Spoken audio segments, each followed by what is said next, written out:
Okay, welcome people. As you can see, today we're going to talk about World War II, the fight for democracy. Um, as you'll see, we're not going to be talking about fighting so much overseas as we are fighting here in the United States.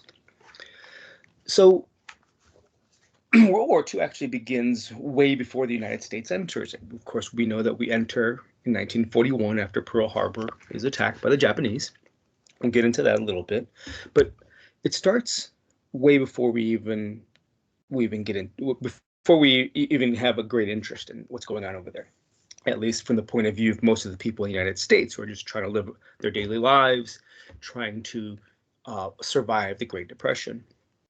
Um, and in fact, World War II grows out of the Great Depression and of course out of World War One. But we're not going to go too deeply into that. What I can tell you is that by the late 1930s, the Depression has intensified global conflict because remember, this thing is worldwide.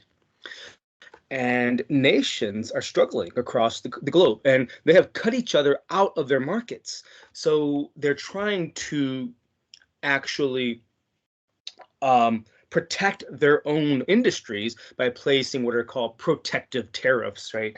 So a tariff, you probably know, is just a tax on imports, and a protective tariff is used when you put a huge tax on imports, and that's going to, of course, mean that the imported stuff is going to be more expensive and that your own people will buy your own homemade stuff. That's the idea.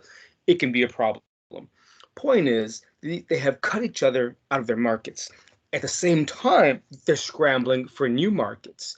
And what they're doing in order to get new markets, of course, is engaging in imperialism, the taking of colonies. Japan, Italy, and Germany, they are in particular concerned. They are particularly concerned about the Great Depression because they have small markets, they have a very small economy, already, and they have few to no natural resources. So they believe that the only way to do this is, of course, to get colonies. You get colonies, you get markets, meaning places people to sell to, and you can take those territories' natural resources for yourself.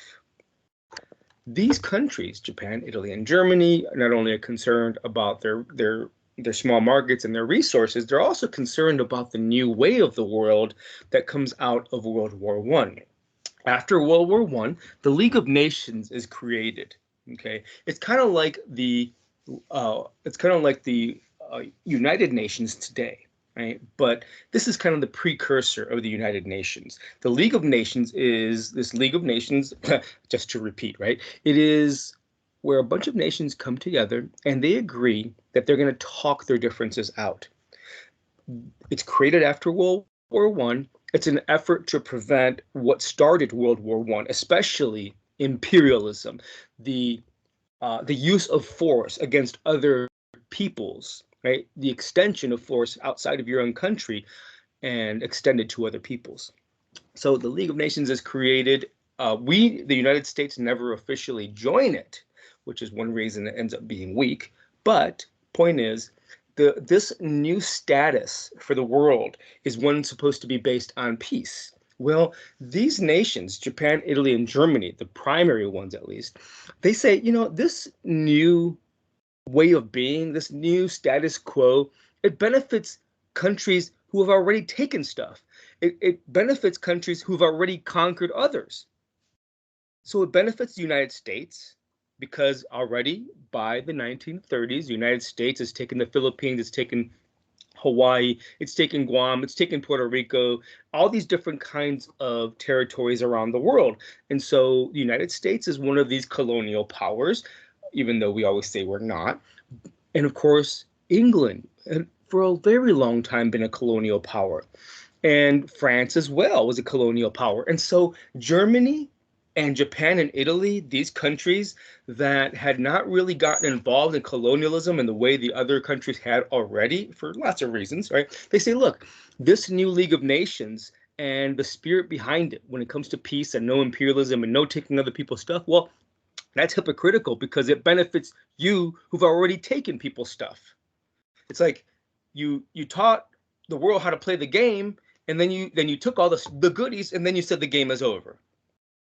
So they're like, no, we're not having it. So into the 1930s, by the late 1930s, Japan has already brutally conquered much of Asia.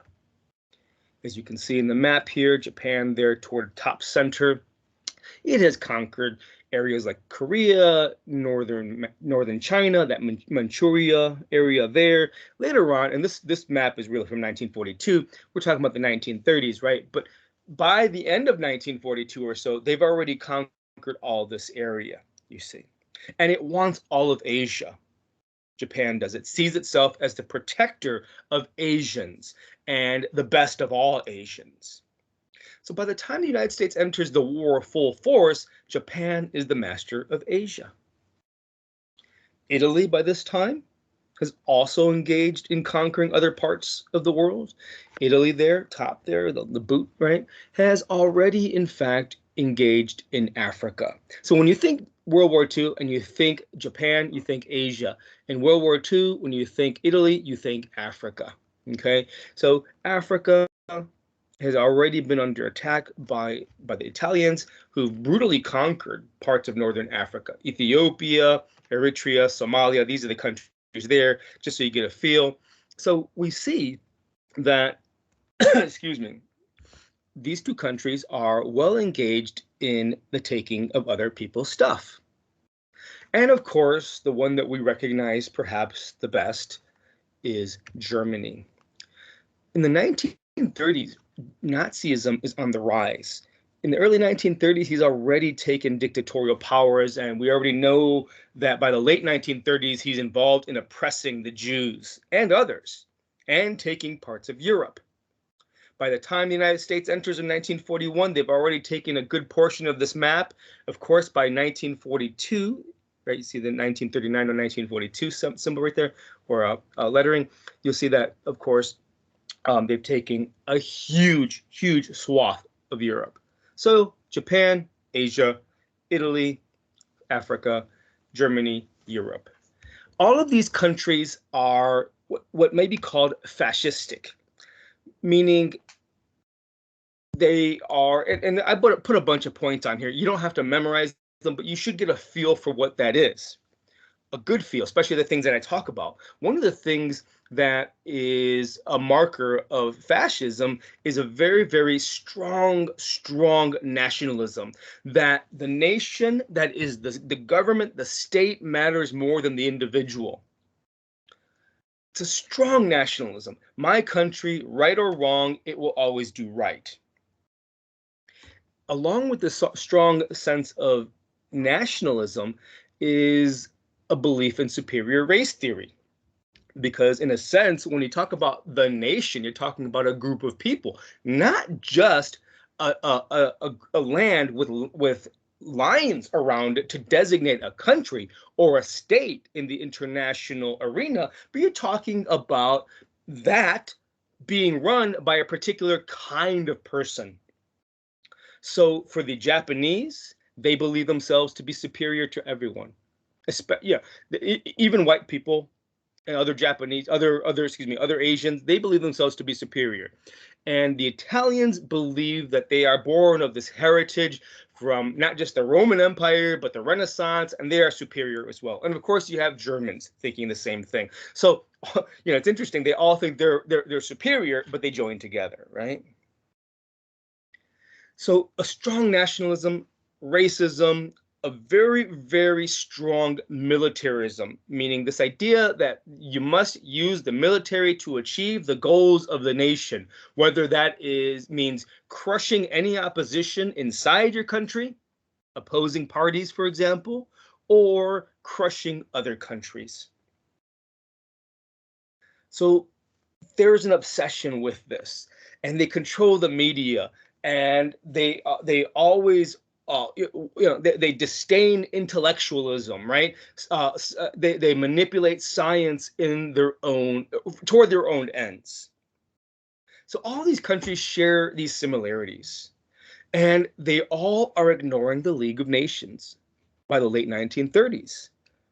not only by their aggression, but by their saying, you know what, we don't care what we said after World War I when we made some deals, right? When we made some treaties, we're going to do our own thing. And so all these countries are aligning together, and they will, of course, eventually be called the Axis powers. Now, the world is watching this through the 1930s, and it does nothing. You say, well, why not? Well, first of all, World War I is still ringing in their ears. World War I, and we didn't go too much into this because our focus is elsewhere, but World War I was a cataclysm. It was our first truly industrial war. It was a meat grinder of war. Millions of men dead. A whole generation of men gone. Cities destroyed. It was just horrendous. And so all of this is still ringing in the ears of people around the world. And not only that, but there's a Great Depression going on. So a lot of countries are just like laying back and kind of seeing what's going on, trying to mind their own business and trying to handle their own business. But of course, eventually we know we go to war. And really it starts, at least the spark, is when Germany invades Poland. When Germany invades Poland, Poland was this country that had disappeared, had actually been swallowed up before it gets reconstituted after World War I. Well, it is told by England, don't worry, Poland, we will watch your back. And they make this treaty with the English, the Polish people do. And when Poland, of course, is invaded by the Germans, England honors its promise to help them out. England declares war, and what happens, of course, is World War II is underway. Now, the United States is on the sidelines at this time. Even from the sidelines, though, FDR is voicing his support for England, and he's voicing his support for democracy. And so, even before the United States enters the war, FDR and a lot of leaders in the United States see this war as really threatening of the way of life of the world. Of course, there are economic reasons, but he also points to other democratic reasons to actually want to fight this war. And he talks about the four freedoms, which he calls the four freedoms. He gives a speech and he says, look, everybody around the world ought to enjoy certain rights. And really, if you look at these rights rights that are sort of inherently tied to democracy. He said, everybody around the world, people, deserve freedom from fear, freedom from want. Want meanings a lack of stuff, right? They all deserve freedom of speech and freedom of religion. I realize I didn't kind of go through those in the order in which you see them there, but you get the picture. So everybody deserves these four freedoms. You shouldn't be afraid constantly that somebody's going to invade you. You shouldn't be afraid constantly of where your next meal might come from. That's, of course, also the freedom from want piece, right? You should know that you're comfortable enough to where you're going to know you can feed your children for the next however long. And of course, you should be able to speak about whatever's on your mind, and you should be able to worship however you please. So he early on talks about these things, and the world notices. And then before we even enter the war, now I'm giving you the quick and dirty here, guys. I mean, you can take whole classes on World War II, right? Unfortunately, our focus is elsewhere, but I do kind of want to set a context for all of this. And FDR's words here with regard to the four freedoms, they do matter, as does what he says when he actually meets with Winston Churchill. Here you have FDR on the left and Winston Churchill on the right, the Prime Minister of England, right? And they signed what is known as the Atlantic Charter. An Atlantic Charter. Now, all this, and remember, this is before we even enter the war. But this Atlantic Charter is basically an agreement between these two nations about what will happen once, you say if, but once the United States enters the war. What will be the goals? How are they going to coordinate their strategies? Notice again, they're talking about war goals and strategies even before the United States enters the war. FDR is there. He's already pretty much there, but he knows that the country is not yet behind him in going to war because, as I mentioned before, the Depression's going on and World War I is still ringing in their ears. But again, FDR announces in this charter with Winston Churchill that there are certain war goals, but all these goals are based on the principle, on a set of principles, really, that all the nations have the right to certain things. They have the right to economic independence. All nations should have their own economic independence. They should not be put upon by other countries who want to take their stuff. They should be allowed to trade with other countries and so forth. And he says not only is it economic independence that they need, but they need political independence. And so in this charter and in this agreement is a sense that democracy matters, that people have the right to choose their own leaders, their own government, without people telling them what to do, especially when it comes to other countries. And this Atlantic Charter also denounces fascism with all of its, with all of its bad characteristics, negative characteristics, racism, imperialism, totalitarianism. That's a big fancy word. It just means total control, right? Totalitarianism. And so this Atlantic Charter is really sending a message about what the war is presumably going to be about if we ever enter the war. Also, when they meet, they signed this Atlantic Charter. Here's where the word allies is officially going to be used to refer to those people, those groups of nations that are going to be fighting the other powers, the Axis powers, as I said, right? Italy, Japan, Germany. But the United States is still out of the fight. And for almost 2 years, the US is not officially in the war. Meanwhile, though, it's providing support. It's going to be providing industry and eventually being drawn in to the point where we're providing weaponry. But so you notice that we're already getting ready. So FDR, in signing the Atlantic Charter, he's already like on board. It's almost like a signing statement, right? To go play for a team. Not quite, but almost like that. And we are providing industrial support. We're providing weaponry by the late 1930s. And moral support. And well before we enter the war, we're already drafting tens of thousands of men into the military. This is the very first time that the United States has instituted a peacetime draft, meaning the first time they started to draft men into the military when we're not even at war yet. Basically, they're saying be prepared. And FDR is already itching to get in. He just realized that the nation is not with him. There we are, getting ready. And at the same time that we're getting ready, the economy is booming.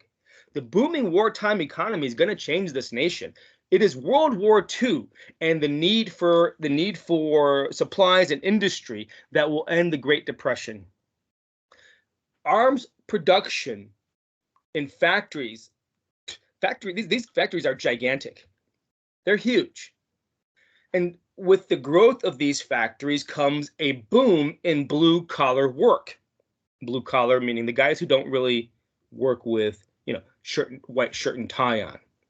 You see a boom in blue-collar workers like never before. Even when you compare it to World War I, which was pretty heavy when it came to blue-collar work, right? You saw a huge increase in the number of blue-collar workers because of World War I. World War II is even bigger. Our gross domestic product shoots up in the first few years. Unemployment virtually disappears. and more people have more spending money. There's a massive demand for consumer products, and more people have more spending money. So, and of course, that means that you're going to make, the more people want, the more you make, and the more new products you make, the more people want. It's kind of a circular flow of money. Point is that this is good for the economy. Industrialization will also, I think I have another picture here. Let's see. Yeah, and so some of these plants are across, one of these I think is in Cleveland, Ohio, where I grew up. They had one of these tank, oh, there it is. It's a tank plant. I think it's the one on the right there. Yeah, that's it.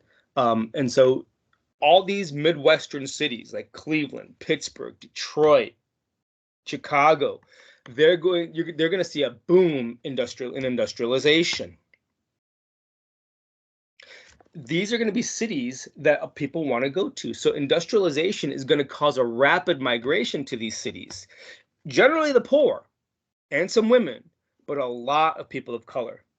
Black people we're going to see another huge move northward from the South because of World War II. This is still going to be part of the, quote, Great Migration.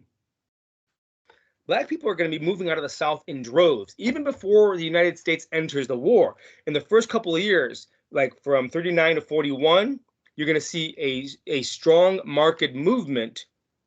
And in 1940s, you're going to see about 1.5 million people leaving the South, most of them Black.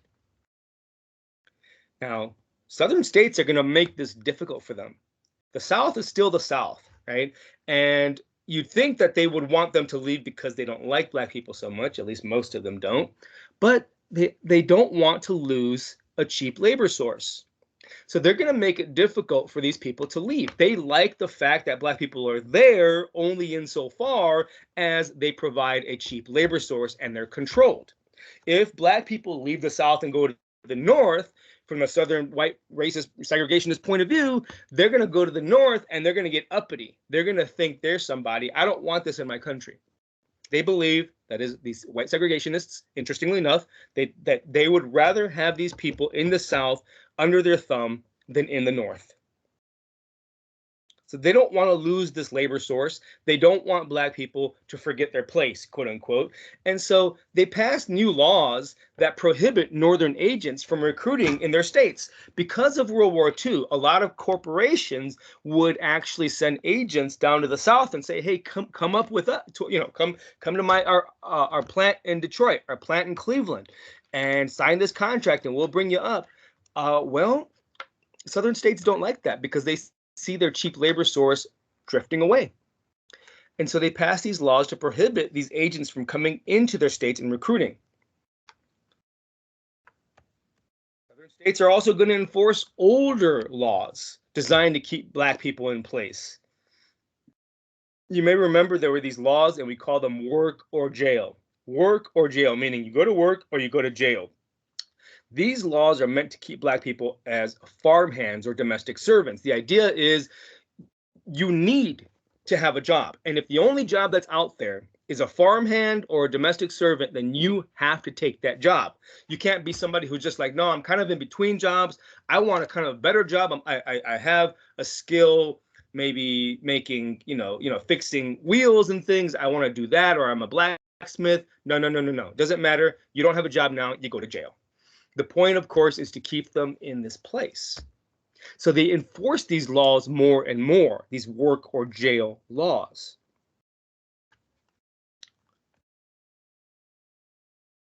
So really what they're doing is trying to ensure that this workforce is in jail and unable to move north. But Black people are going to push back. In fact, they're going to establish something familiar. It's called the New Underground Railroad. The New Underground Railroad. Now, this is familiar to us because of what it was before the Civil War, when Black people, through this system of hiding spots, would be spirited northward, sometimes southward to Mexico, but mostly northward into the northern free states and into Canada sometimes, right? Well, this is the New Underground Railroad. It's not really hidden so much. It is a little bit, but it is a system designed to get Black people out of the South and into the northern jobs, which are higher paying. So what you see is a combination of company recruiters, these people who are going down there, right? Also, you see Black activists who are helping this process along, and sometimes unions who are doing this. So you see company recruiters and unions and Black activists working together to bring people out of the South, despite some of these laws that want to keep them in place in the South. And so with this new Underground Railroad, you're seeing a huge flow into the North. Why it's called the Second Great Migration, 1940 into the next couple of decades, but especially with World War II, a huge boost, a huge increase in the number of migrants northward. Most of these Black people are going to settle in the industrial cities, as I said, Chicago, Detroit, Cleveland, Pittsburgh, and they're going to swell the population of existing Black neighborhoods. Harlem, the south side of Chicago, the east side of Cleveland.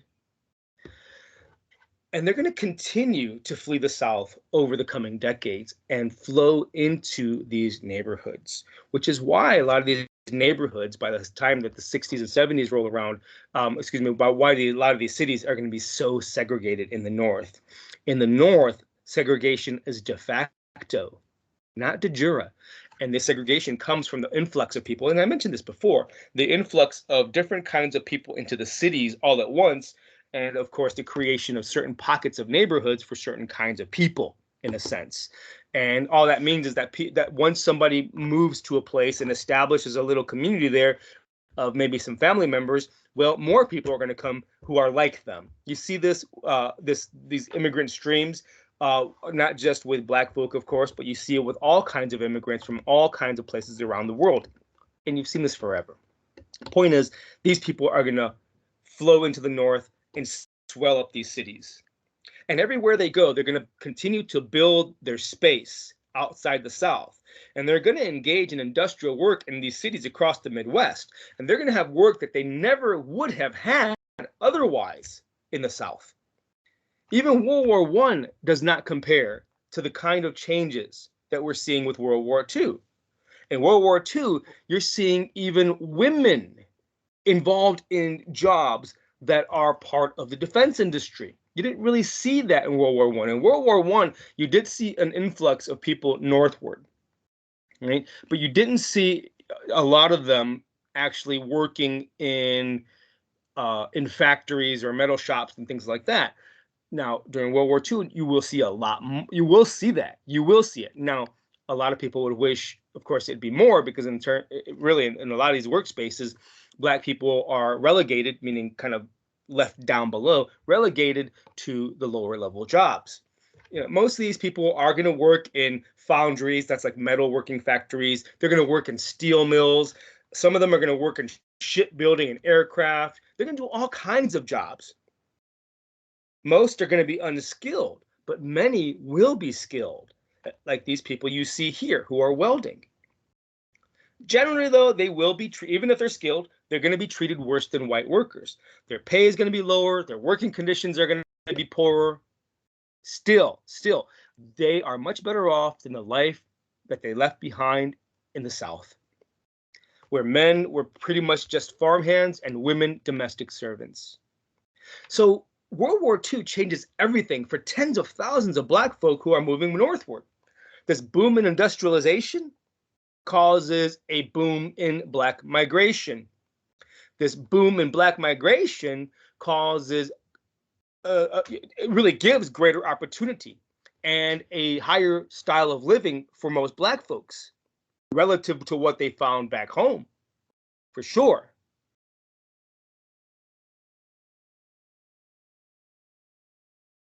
It's such that one woman who comes out of the South and works in a factory at this time, she notes this, right? She notes that the boom in industrialization, which is, World War II causes this boom in industrialization and a boom in Black migration, and of course, greater opportunities and better lifestyles for most Black people in the North now. One woman who sees all this, who came from the South, says, Hitler was the one who got us out of the white folks' kitchen.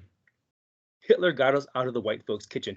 Meaning, if it hadn't been for him, and this is, of course, a strange irony in a sense that she would say this because we all know about Hitler.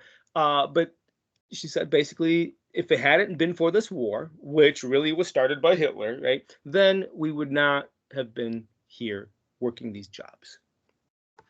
And everywhere they go, they're going to draw on their increasing numbers in these areas. And remember, in the North, more Black people can vote by far than in the South. So they will draw on increasing numbers with regard to vote, with regard to their culture, this sense of togetherness. They will draw on their rising position in the North. It's better than it was. And in fact, even as they're working in these factories, they're recognizing that if the United States enters the war, they will be needed. They will be needed as part of the production economy, and they will be needed as part of the forces of men and women in uniform.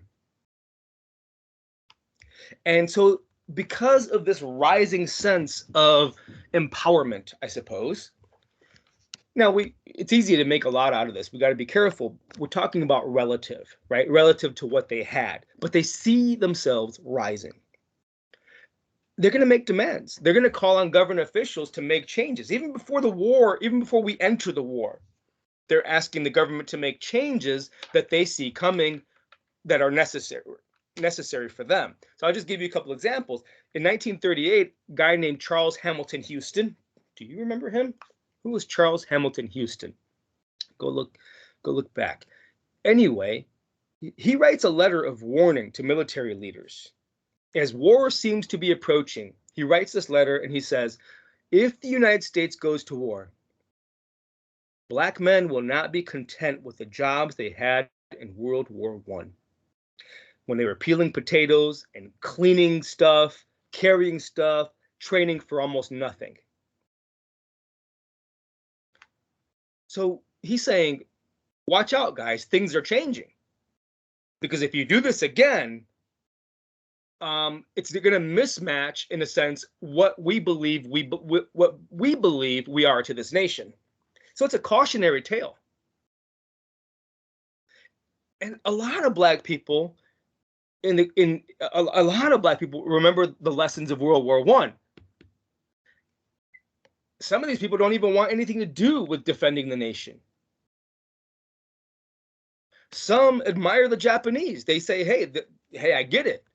Here's a non-white country defying the United States, defying the United States' interests in Asia.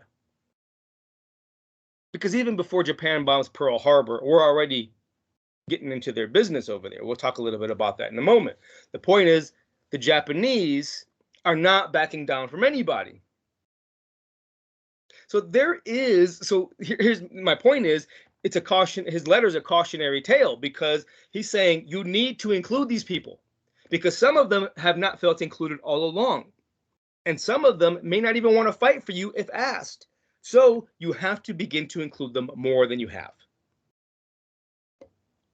Because some people would go on to say, not only do I admire the Japanese, but I think that the United States opposition to the Nazis is hypocritical.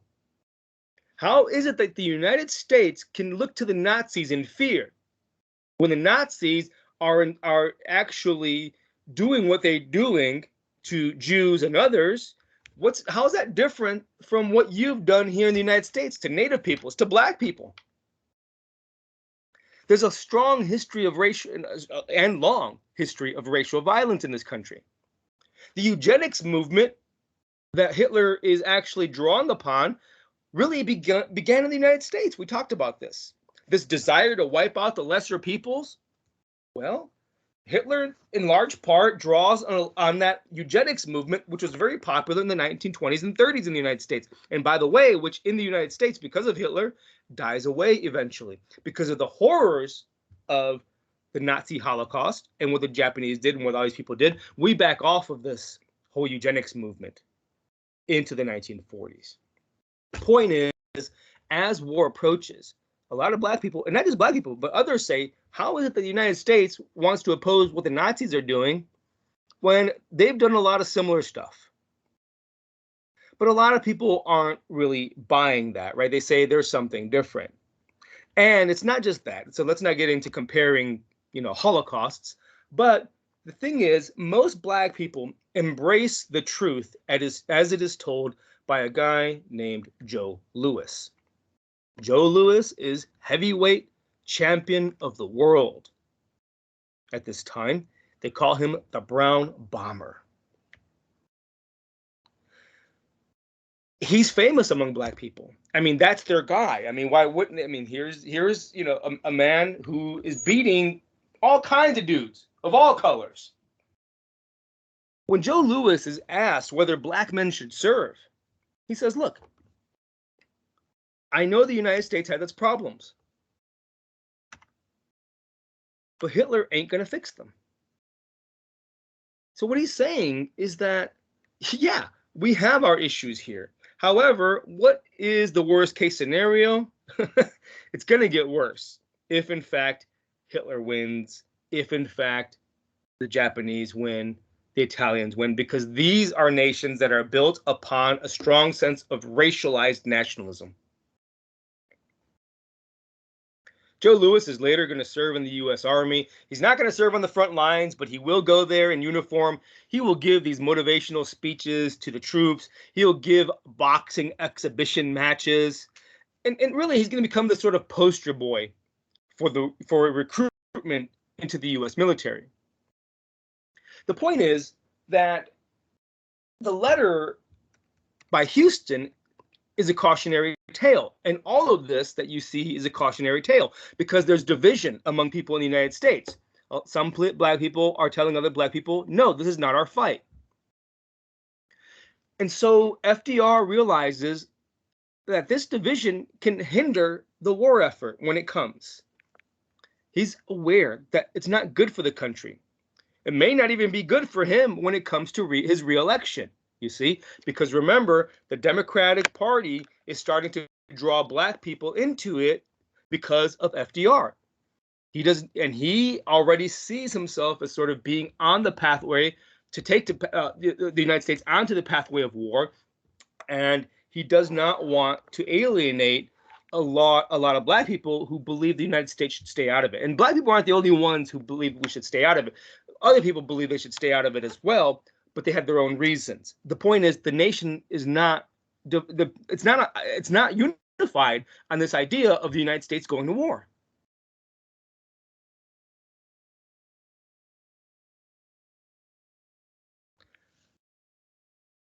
So he's aware of this problem, but he still refuses, that is FDR, refuses to integrate the military, because this is one of those things that people wanted, Black leaders wanted. They wanted for the U.S. military to be racially integrated.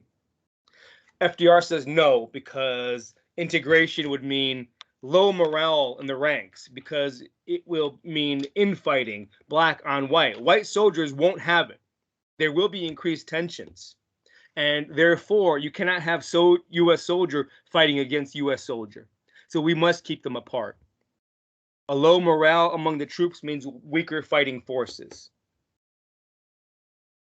Now, when troops have low morale, then that does tend to make them weaker. And you have to remember that, in fact, FDR was pointing to something, whatever you think about this, he was pointing to a reality about race relations at the time. But men like Houston and A. Philip Randall, remember him? They argue otherwise. They say if it comes to war, the country will need every fighting man on the battlefield, and the Black man must be allowed to do his duty. And because of this, A. Philip Randolph plans a march on Washington. He actually plans it for 1941. Again, we're not even in the war yet. But he says, look, participation in World War II by the Black man must be recognized. We should integrate the military. See, people already see this war coming. They see it coming. He says, what we need to do is integrate the military. But not only that, remember, there are people back home already. I mean, people in the United States, not back home. They're not even at war yet, excuse me.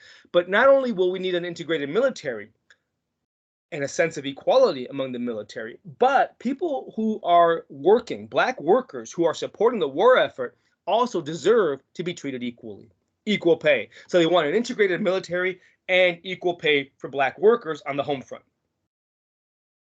Now, notice there's going to be a huge, march on Washington as they saw it. It doesn't happen. People have been marching on Washington for years.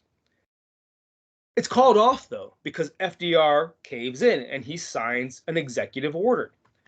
An executive order is a law, but it is, of course, by the signature of the president. A very complicated set of, separation of powers and checks and balances going on there in terms of what law is superior. Congress over the president. Congress can override an executive order, but it doesn't have to. And so long as it fits certain criteria, executive orders are law. And they would have to be challenged in court anyway. But here's the thing. This executive order outlaws racial discrimination in defense industries.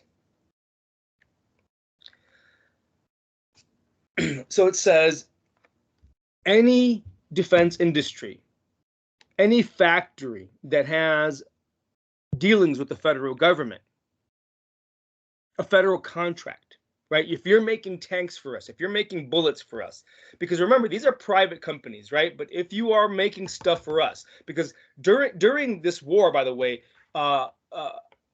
automakers in Detroit, they shifted from making cars to making tanks, as you saw also in Cleveland, right? So they're making all kinds of different, they're making tanks, they're making planes instead of making cars.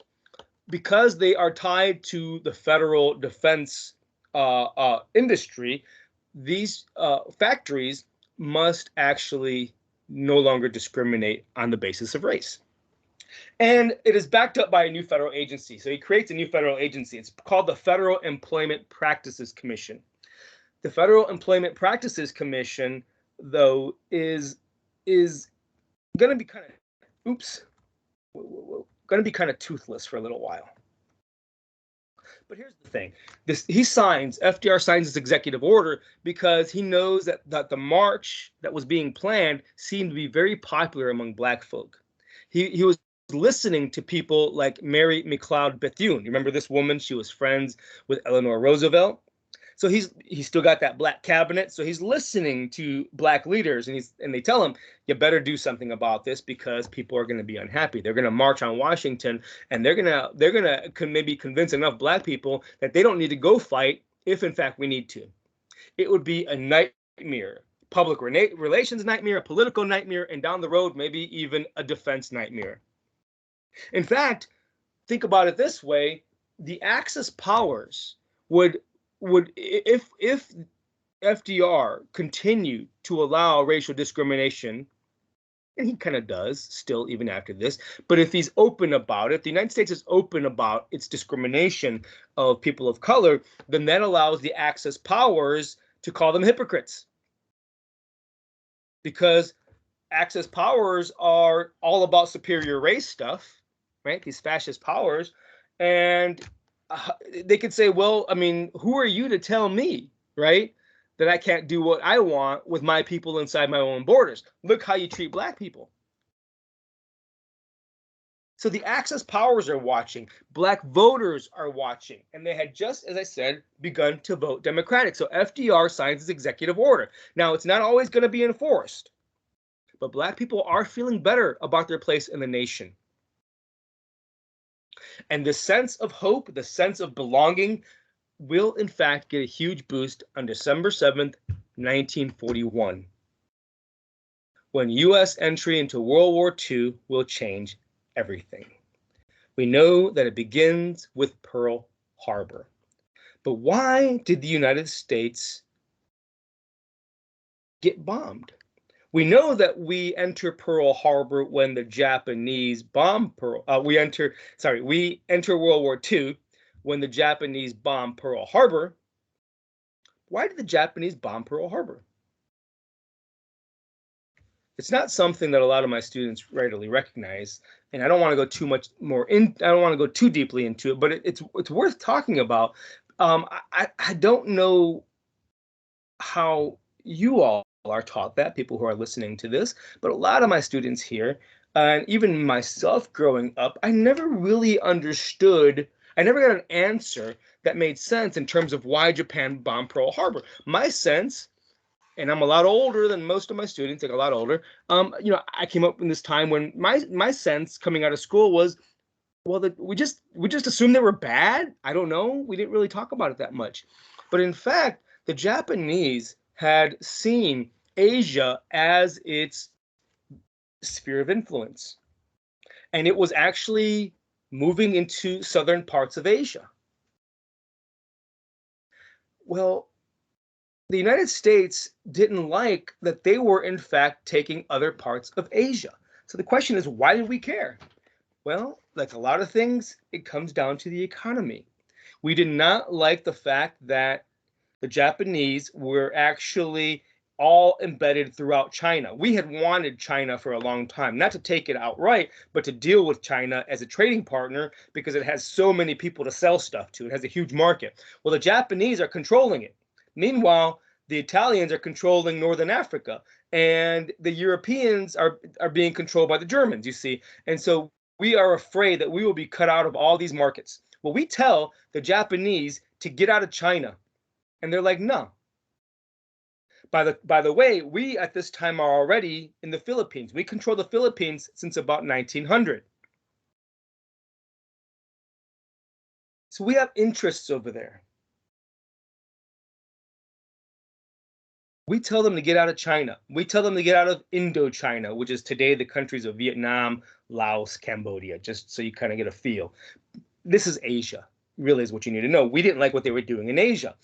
At one point, we actually, because we tell them to get out of China and Indochina, when they say no, we cut off their oil supply. We, by that time, had already stopped selling them gasoline and scrap metal and other stuff. And they're worried because the Japanese have no natural resources. They have no oil. So the Japanese, once we cut off their oil, and by the way, we freeze all their assets in the United States, so we don't even send them the oil they had already paid for that was sitting there ready to be shipped out to them. We said, no, we're not going to send you what you already paid for because we froze all their assets.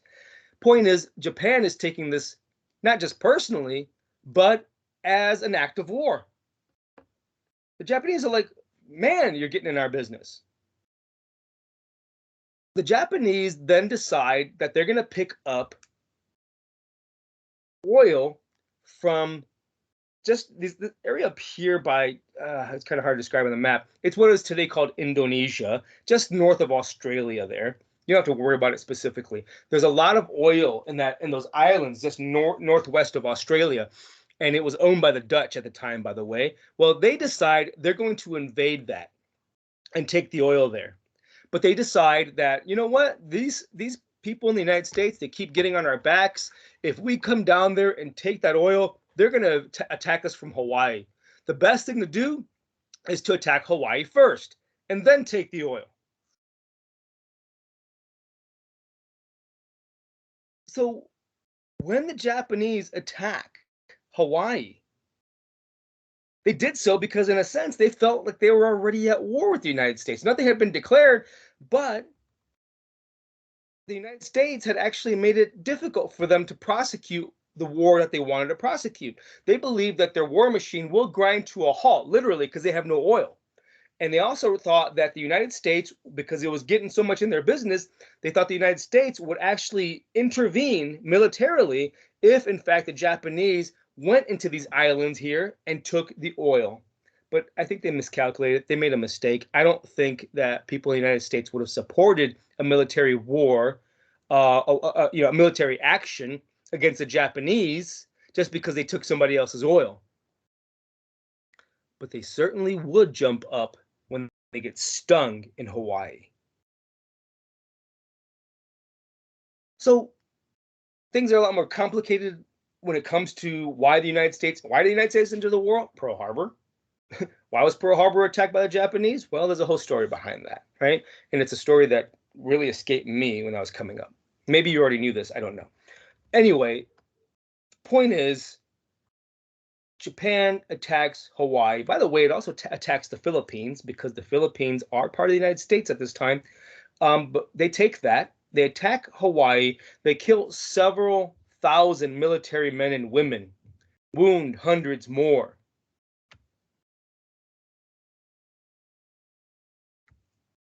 Oh, that's the map I was kind of looking for. Here you see, I'm sorry. I had this map here when I wanted to explain about French Indochina and all that area there. Okay, but anyway, I think you get the picture. The Japanese had invaded French Indochina, have been told to leave China and French Indochina by the United States. They didn't do that. We cut off oil. Then they decided to go down there to the Malay region, the Dutch East Indies, you see, and that's where the oil was. But before they went there, they thought, well, if we just go down there, the United States is going to attack us from Hawaii because they have that big fleet there, right? Pearl Harbor is there. Let's just take Pearl Harbor out first so they don't hit us from behind. Okay, so sorry about that, but I think you got it. If that's confusing, let me know. So when they hit Hawaii, and again, they hit the Philippines too, but it's really Hawaii where, it's part of the United States. It's not a state yet, but it's part of the United States. It's U.S. territory. And in the Philippines, it was just occupied territory. Point is, they sink and they disable heavy U.S. warships, as you can see here. They kill several thousand military men and women, wounding a bunch more. And by this time, isolationism is gone. The idea that we should isolate ourselves from the world, from this war, is gone. FDR goes to Congress. He gives a speech to Congress, and he asks them for war. He says, this is a date which will live in infamy. And he says, hey, we were at peace with those people. Now, not exactly true, but he gets Congress to declare war. The United States enters the war, officially part of the Allied nations.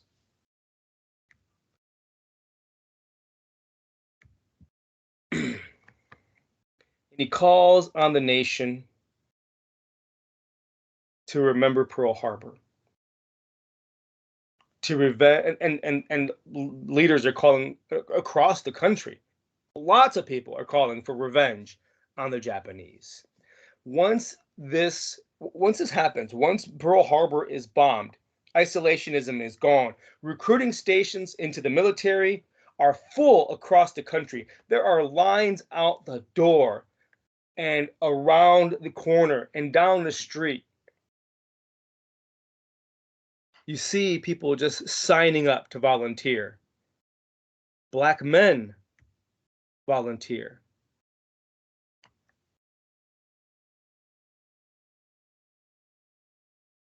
They line up like many others even when they're not asked. And even when they're drafted, most of them go voluntarily, just like everybody else.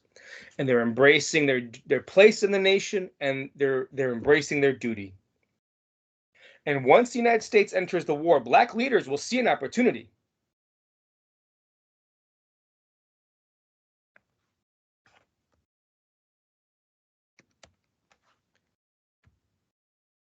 Oops. I thought I had another slide here for something. Hang on one second.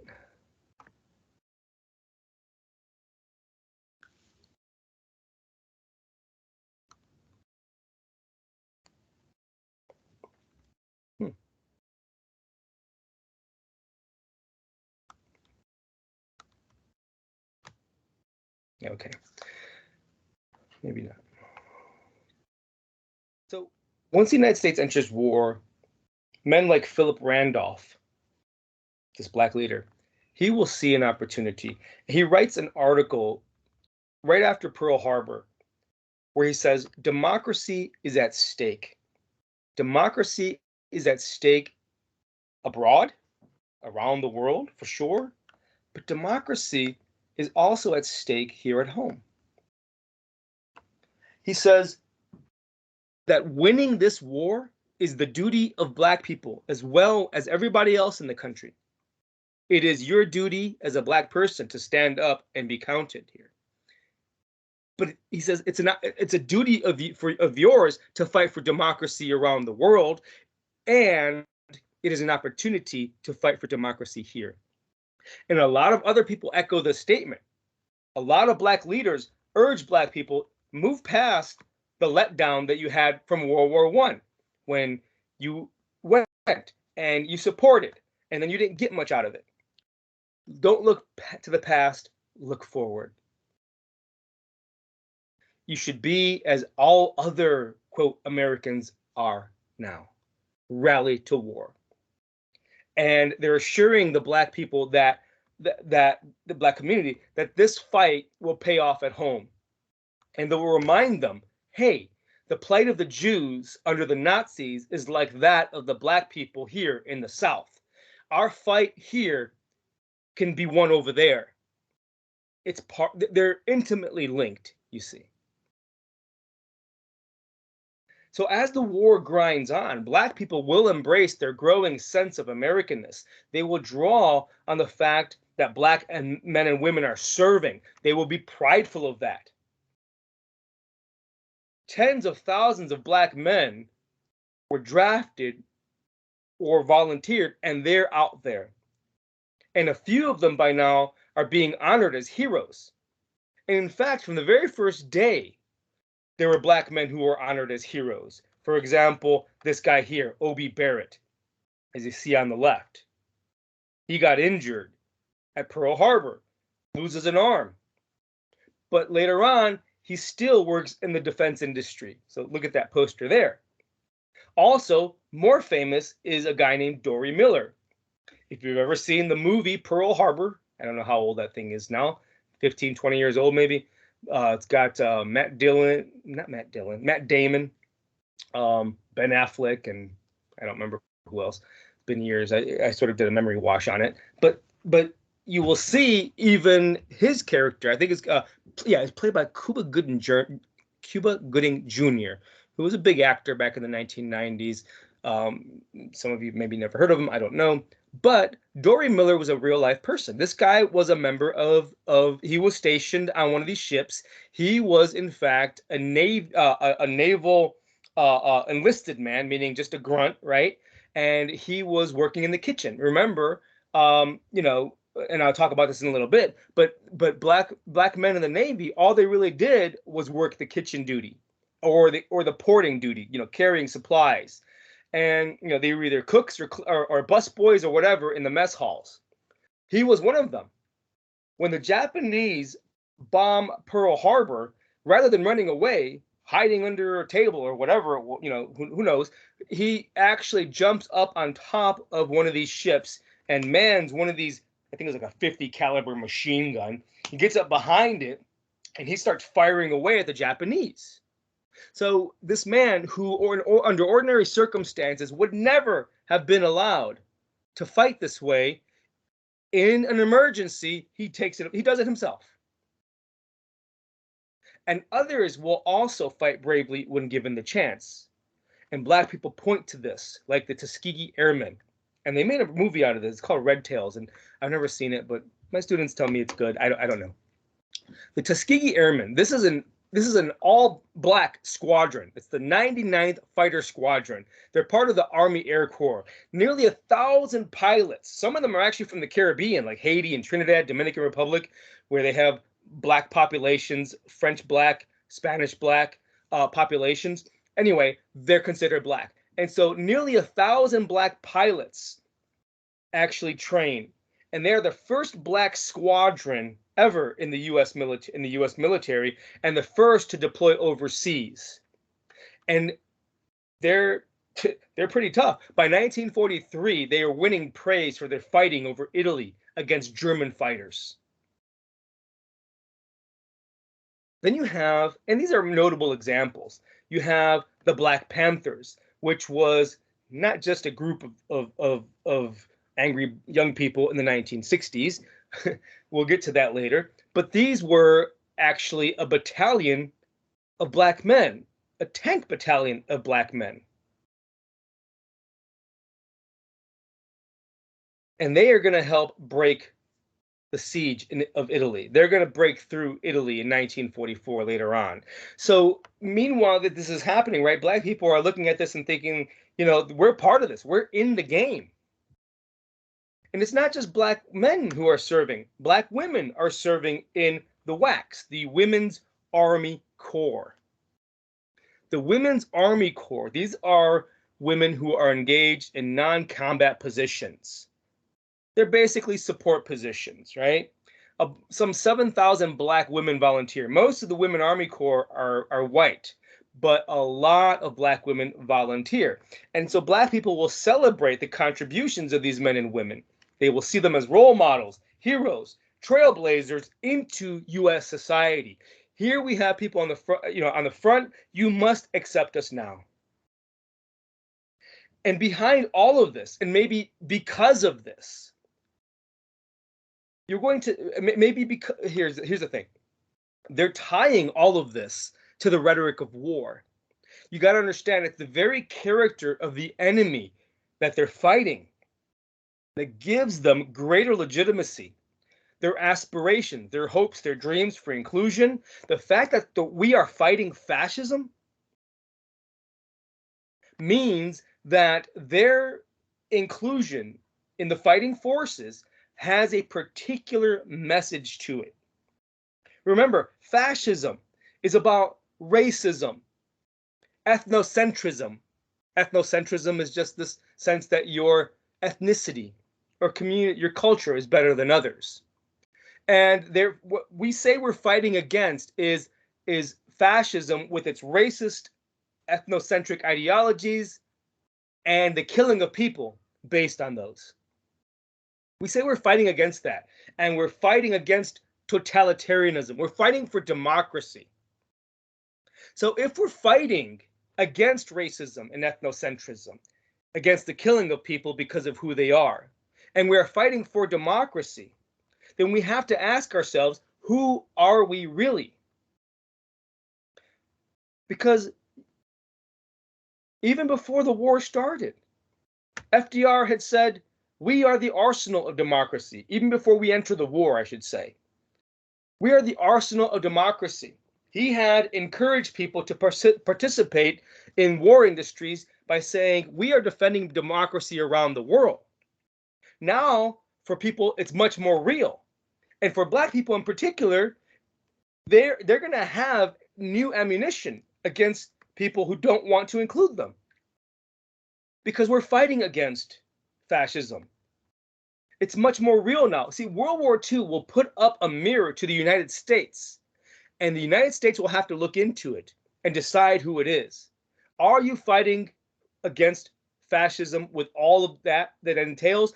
Are you fighting for democracy? If so, then what does all this mean?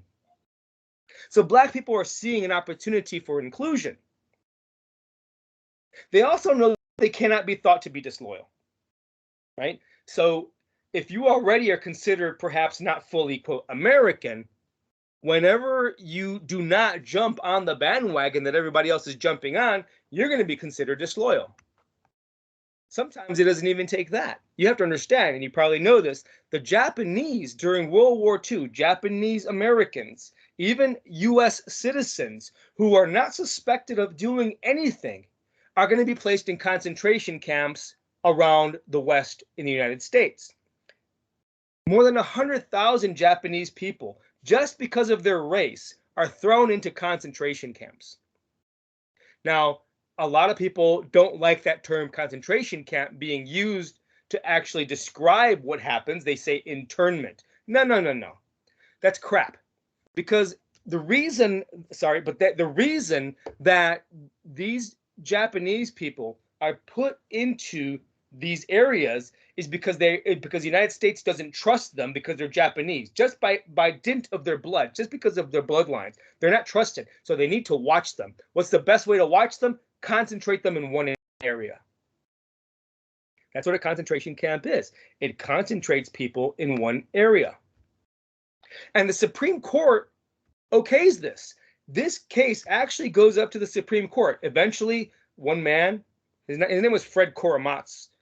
Well, I'm kind of getting off topic here because I really, I really like talking about this in class, but just for our purposes, real quick, don't worry about the name. But the Supreme Court actually hears a case by a guy named Fred Kurmatz, and he had been in one of these camps. He sues, and the U.S. Supreme Court says it's okay to do this to people. It is okay to place them in concentration camps, even when they have never been accused of anything. Why?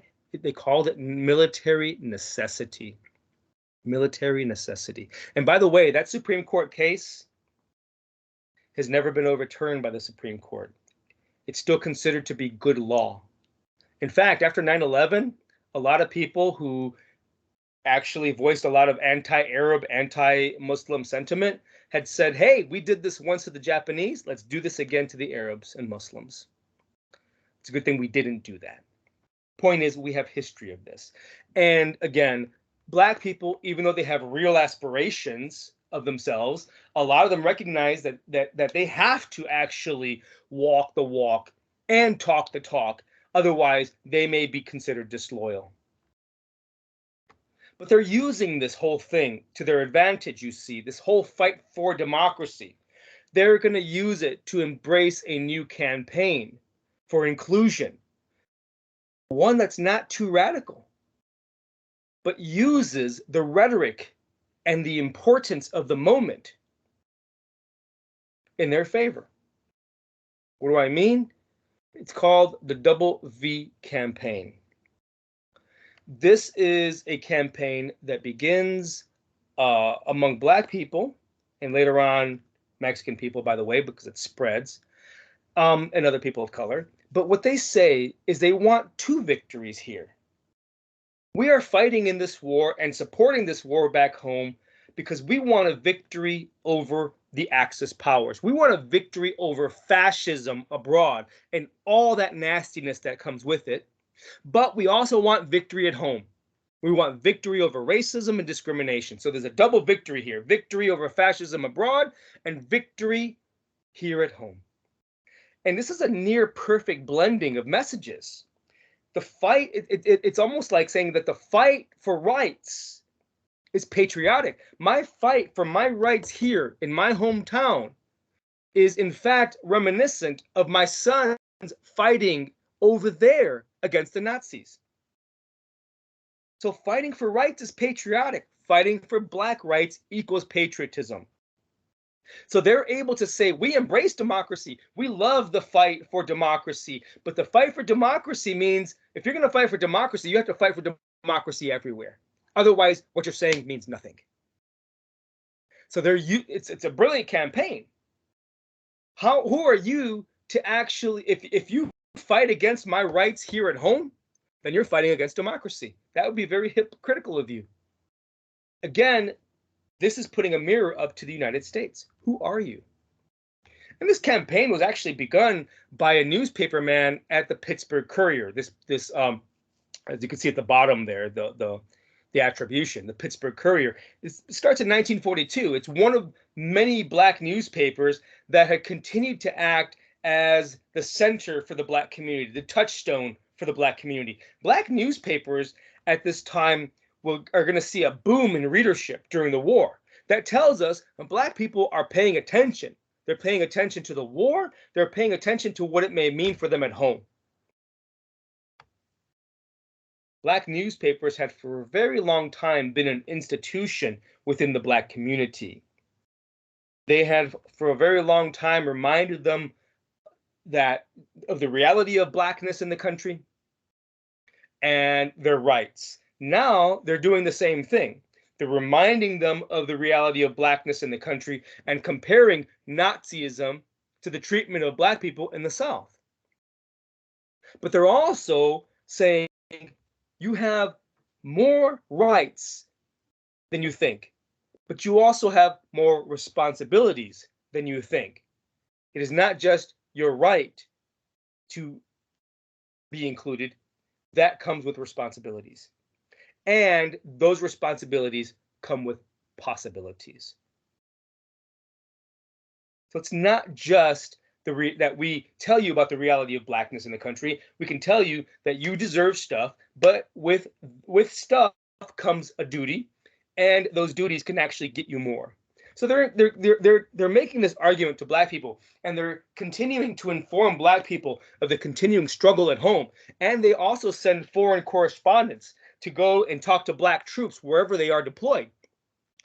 They send correspondents to talk to and interview black troops to see how they're treated, how they're performing. And these black men, and they were men, they come home and they actually spread these stories throughout the black community, and it gives the black community a sense of oneness with the rest of the community in the United States. These newspaper men who are going to be engaging in tying the black community to the soldiers' lives abroad, and all this together, they're going to be called soldiers without swords. So in a sense, they're seen as part of the campaign, part of the fight. But of course, they're not using weaponry, or at least not in the way that weaponry is used during wartime. They're using, of course, photographs, they're using stories. Now, the federal government will take notice of this. It will take notice of all of this, right? How the black community is approaching the war, how it is talking about hypocrisy with regard to the war for democracy abroad and comparing it to at home. Well, and so the federal government takes notice of all this, and so it begins to make changes. In 1942, the National War Labor Board, it is, of course, a government agency. It will actually require equal pay for anyone working in federal industries of national defense. So if you're working for a company that's making tanks, then you get equal pay for equal work. It includes black people and women too. Equal pay for women and men. So white women as well, by the way, but it includes black women and black men. The idea is equality of pay for equality of service.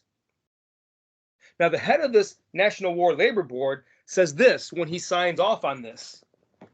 He says, whether it is as vigorous fighting men or for the production of food and weapons, America needs the Negro. This was game-changing. No federal official had ever, to my knowledge, gone out and said, we need these people. They are part of us, and we need them for our own survival.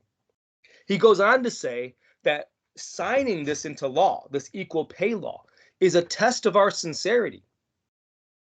It tests whether or not we are being truthful, sincere, honest when we talk about fighting for democracy. Are we really fighting for democracy?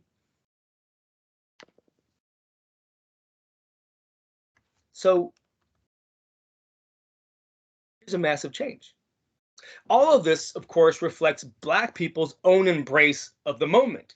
Black people had embraced the Atlantic Charter that had said all nations deserve economic dependence, all nations deserve democracy, sovereignty. You have to remember, Black people see themselves as a nation within a nation.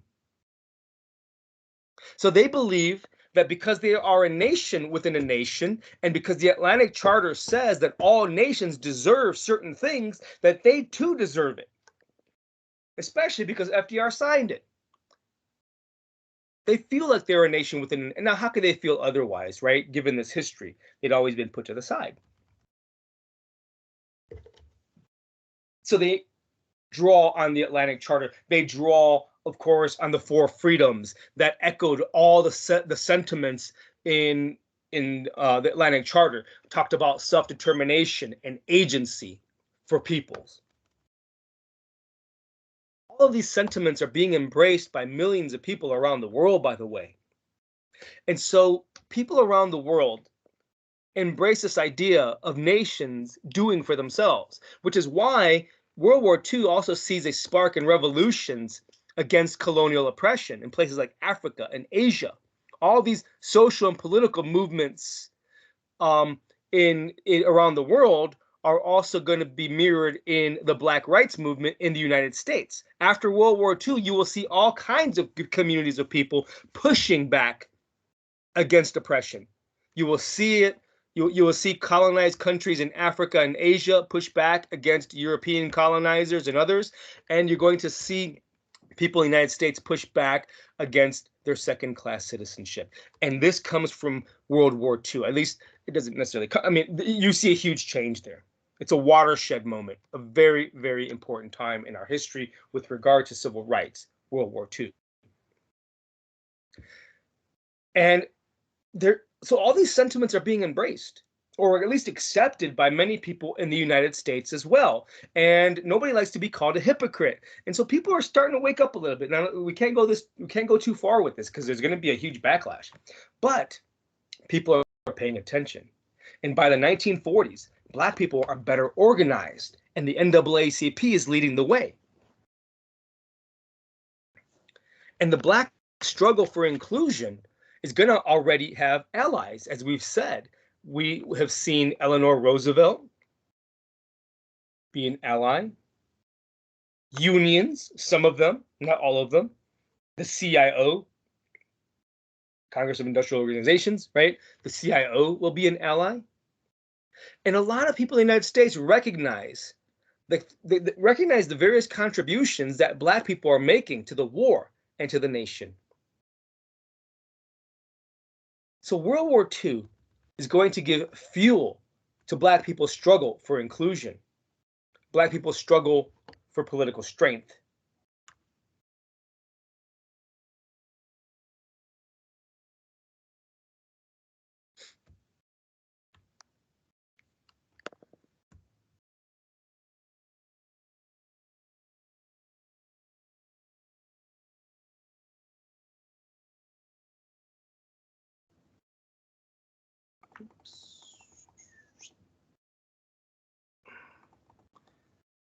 Sorry, kind of messed up here. Give me a moment. I don't know what happened.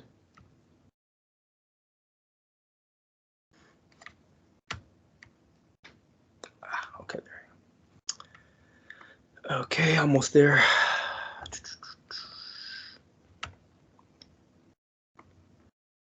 Okay, so World War II is giving fuel to Black people's struggle for inclusion and political strength. And they will realize that nothing is so important as the right to vote. The right to vote would be the linchpin for the change that we're going to see. Black people realize that if they cannot vote or they will not vote, they won't have a chance. They won't rise. People realize the government responds only when you make it respond. Go back to, I think it was A. Philip Randolph, right, who said something along these lines. You must take your freedoms for yourself. But the right to vote is increasingly difficult to exercise in the South, as we know. There are still literacy tests.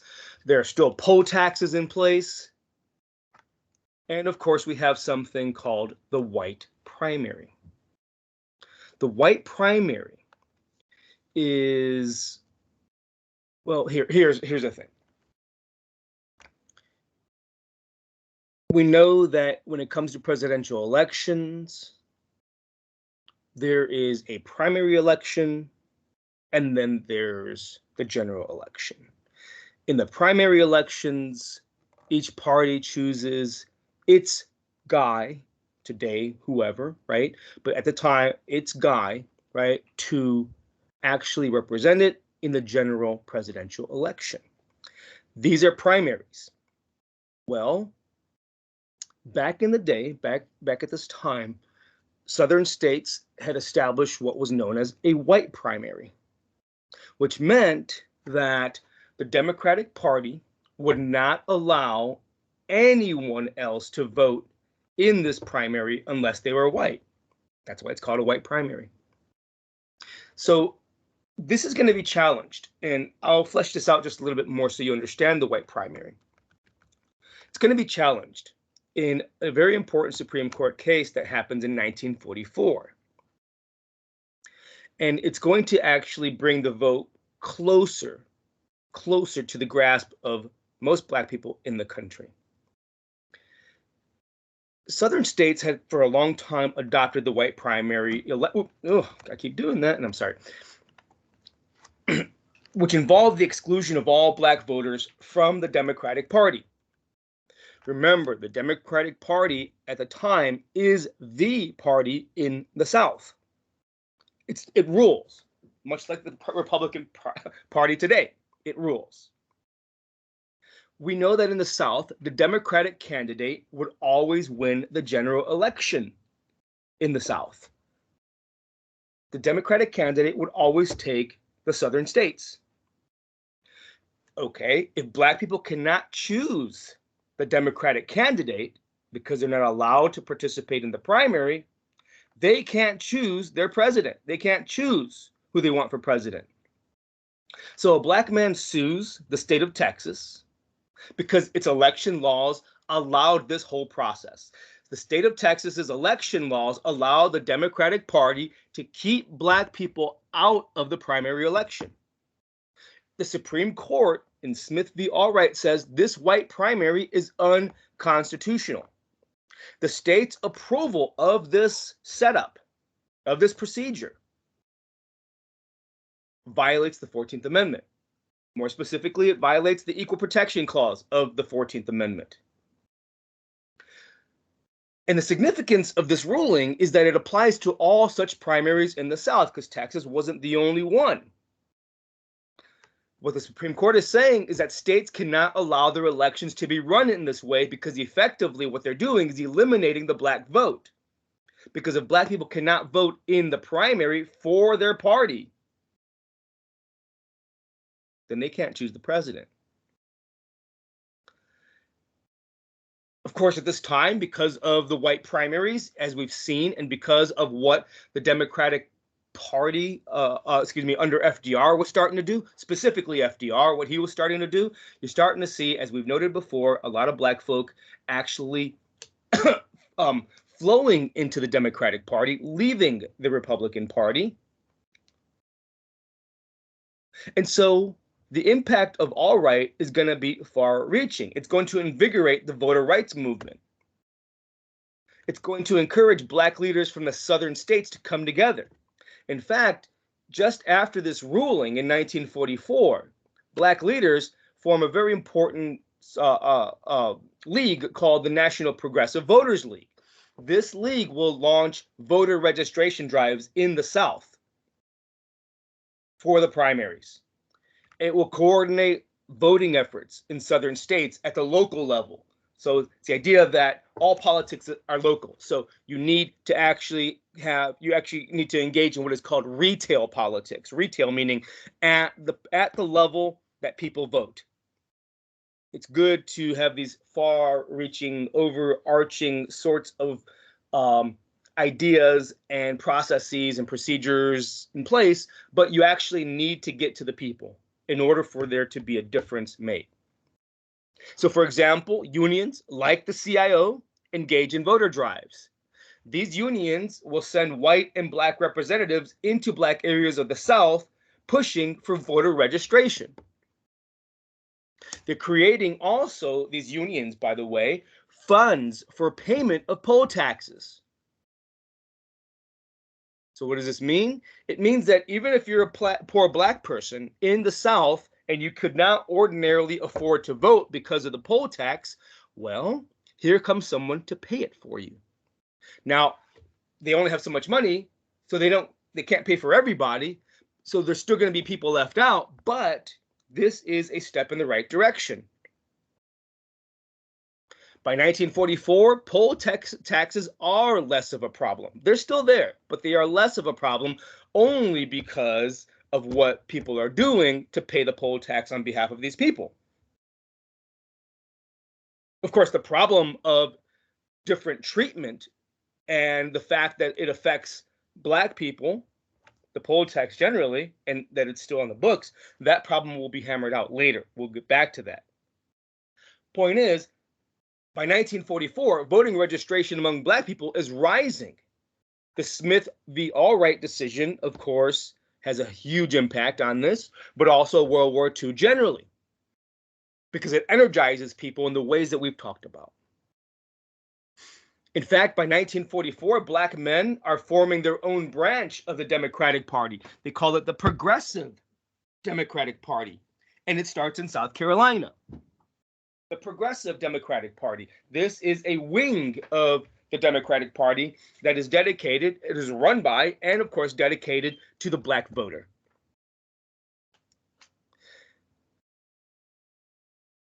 And so,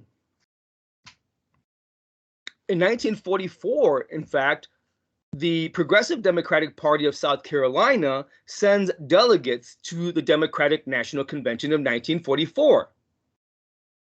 So they're sending delegates now. Remember, they had not been allowed in the white primary. Now they're part of the white primary. Of course, there's going to be a lot of resistance. And so a lot of this, unfortunately, is more important in the abstract because they are still way outnumbered, even within their own party. But they're coming. And from the point of view of some white voters, it's all the more reason, right, to want them to leave the Democratic Party behind and switch to the Republican Party. This is starting to happen to some degree, as we've said already. And so all of these changes that we've talked about are going to spark fear among white people, particularly in the South, but really throughout the country. Black people's embrace of Americanness, their invocation of democratic freedoms, their push for inclusion in jobs and housing and voting in the military, all of that will cause conflict. All of that will cause backlash. And so white people across the country will resist these changes at every turn. And in fact, they look to the U.S. military, not that they needed any further encouragement, but the U.S. military is discriminating and segregating as well. And it does it throughout the war. So if the military is doing it, it sends the message, because the military is part of the government, it sends the message that it's okay to do that. It sends this message to everybody. As we'll see in a moment, it's going to encourage segregation, discrimination by the military will also encourage this, or at least give affirmation to the actions and feelings of a lot of white people in the country when they do the same thing. Starting with the draft, the military discriminates. At first, black men are not really drafted in high numbers, but many of them do volunteer anyway. They go. The idea, of course, was that many soldiers, many black people, I should say, were poor soldiers, and that they can't be trusted with guns. Never mind what we've seen already. Never mind the revolution. Never mind the Civil War and their actions there. Never mind the Spanish-American War, which we didn't really talk about too much, but within which black forces were instrumental in the defeat of the Spanish in Cuba around 1898. When black men are not being drafted at the same rate that white men are being drafted into the military, interestingly enough, white soldiers complain. They say, hey, why are we the only ones that are being put out there, leaving our families, perhaps being put on the front lines to stop bullets? Why not them? And there's an irony here, right? That here black people want inclusion and they want to be part of the military. They're volunteering. They're not being drafted. But white soldiers who most of them probably don't care for black people just generally are complaining, hey, we want them here with us, not necessarily next to us, but with us in the fight. Because of this, black men are then drafted in large numbers. Now, they're not accepted equally in any of the branches, however. The Army allows black men to be designated as combat fighters, yes, combat, but most black men are not even assigned to combat duty. They're relegated to menial tasks, right? Again, like in World War I, despite the black leaders saying, hey, they're not going to accept this. In fact, only 3 black divisions will see combat, and divisions are huge. I can't remember. I'm not an army guy, military guy, but divisions have a lot of men in them. So a lot of black men do see combat, but only 3 of them actually do out of the various ones that are actually trained. And the fact that only 3 black divisions see combat is going to actually be used later by some white folk after the war is over as a reason to continue to discriminate. Even after the war, you're going to see Southern governors say white men won the war. Black men's service was just grunt work.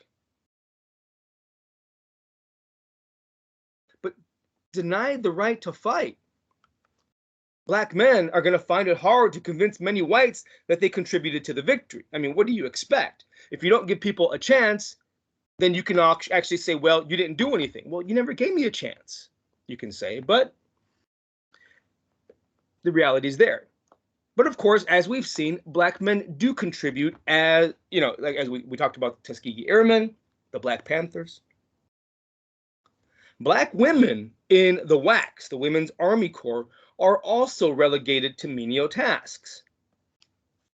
While white WWICs, that sounds weird, white women who are part of the WWICs are doing things like clerical work, where they're filing, typing, taking notation, these kinds of secretarial things, right? Or maybe they're even doing some tech work or nursing. Most of the black WWICs, Women's Army Corps, are scrubbing floors, serving food, washing laundry. And even if they're nursing, they're actually, for a long time, allowed to treat only black soldiers. Now, that does change later in the war when they are needed. But even so, only after black women launch protests and strikes within the Women's Army Corps. So these groups of people are fighting their way in. The Navy actually allows black men to be assigned only to kitchen duty and things like this. Really, cleaning, cooking. Dory Miller, you may remember, we talked about him, famous for what he does at Pearl Harbor. When Pearl Harbor is attacked by the Japanese, he's a cook in the mess hall, and rather than scurry down the road, he jumps up on top of one of these ships and mans this huge gun. And apparently, so the story goes, takes down at least 1 Japanese fighter, which is, from what I understand, extremely difficult to do. Black nurses are very, very few. And when we talk about nurses, this time it was pretty much women. Almost no male nurses at this time. Black nurses within the Navy are very few, and they're discriminated against just like Army nurses. The Navy had something similar to the WACS, right? The WACS, the Women's Army Corps. They are called WAVES, Women Accepted for Volunteer Service. Oops, these are the Navy guys. I should have flipped that already. So here you see these guys, they're black men in the Navy, and they're in their uniform. But again, when they're actually on duty, they're really going to be relegated to kitchen duty. And here we have, oops, women accepted for volunteer service, the WAVES.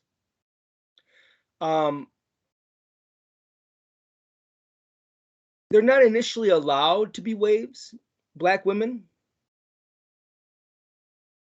By the end of the war, they are, but very few volunteer.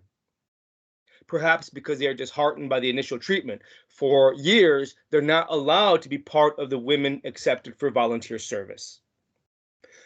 And those who do those who do participate, who volunteer, some of them are going to mostly be doing clerical work and doing supply chain work. But some of the officers will actually be doctors, lawyers, engineers. These are rare people at this time.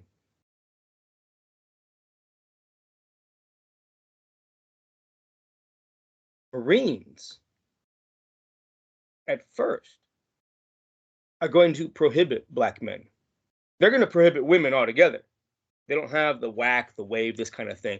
But black men are going to be prohibited altogether at first. But well into the war, about 1942, black men will finally be accepted into the Marines. But they're going to be trained at a separate facility in North Carolina, and they're going to be called the Montford Marines. So they have their own designation because they train at Montford, North Carolina. So what we're seeing here, guys, is slow movement, but still not that fast. I mean, you're not seeing integration. Let's put it that way. Another facet or division of the Army, which is really not military, but which gives support to all of the fighting forces, is a group called the USO, the United Services Organizations. This is actually a private charity who takes it upon itself, and it works with the military, but it takes it upon itself to entertain audiences of fighting men. They give live performances, they give, they dance, they sing, they play instruments, they engage in comedy routines. Mostly women are doing this, and they're volunteers. And their goal is to shore up the morale of the fighting men. Also, their job is to give camaraderie to the men. They go to the clubs when men are off on leave, and they drink with them and they dance with them. They're supposed to socialize with them and remind them what's waiting for them at home. Pretty girls, I guess. But they're not supposed to have sex with them. But again, people are people, so we know what happens. So these women are supposed to shore up morale of the fighting men, but they're also supposed to energize support for the war at home. They engage in things called bond drives, where people are asked to invest in the war. A bond, a war bond more specifically, is where the government says, give me some money. So it asks this of all the people in the United States. Give me some money. I will give you an IOU of sorts. It's called a war bond, right? You are investing in the war. Once the war is over, we will pay you back. So you invest in the war. So they energize support by also with bond drives. And much like they do in front of military audiences, these USO members will entertain audiences at home. Now, black women are not accepted into the USO. The morale of black soldiers does not seem to be a priority for the USO. And in fact, black women have to create their own sort of USO or join a different, smaller group called the American Women's Volunteer Service. So it's kind of like the USO, but interestingly enough, it is an interracial organization. Now, here you see some Asian women. Now, I could not find a picture of black women as part of the AWVS, but they were there. And in a sense, I'm glad I found this picture, not the other, because it's a reminder that all these different groups, Asian people, Mexican American people, women generally, black people, they're all engaging in a lot of the same struggles to be included.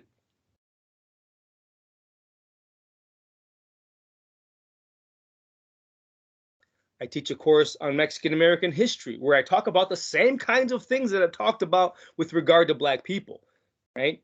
Discrimination, lynching, the idea of second-class status, the right to vote being taken, land being taken, being driven into debt by farm owners or ranch owners in the Southwest.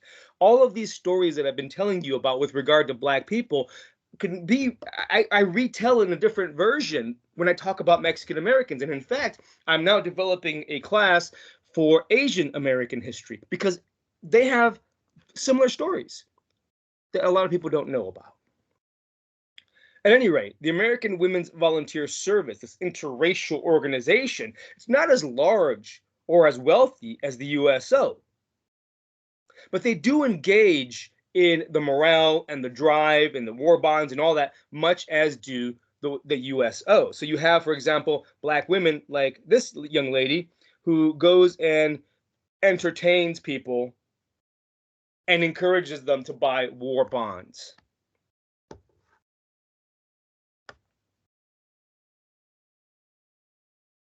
But really, just to kind of put this in perspective, generally speaking, most black servicemen and women are not assigned to skilled jobs or even given officer commissions. Even though we see some inclusion, most are not thought to be trainable to become officers or skilled workers, although some of them are. But they're not, as a rule, thought to be trainable. And you have to remember something. They're generally not coming in as educated. Generally. Now, there's a lot of white people who come in there who can't read and who don't have a lot of education themselves. But black people in particular have these problems in terms of proportionality. Because remember, slavery was just the other day. And Jim Crow is still going on. So they come in as a group lesser educated. So we have to notice the pull of history here, right? The pull of the Civil War, the slavery, I should say, the pull of Jim Crow.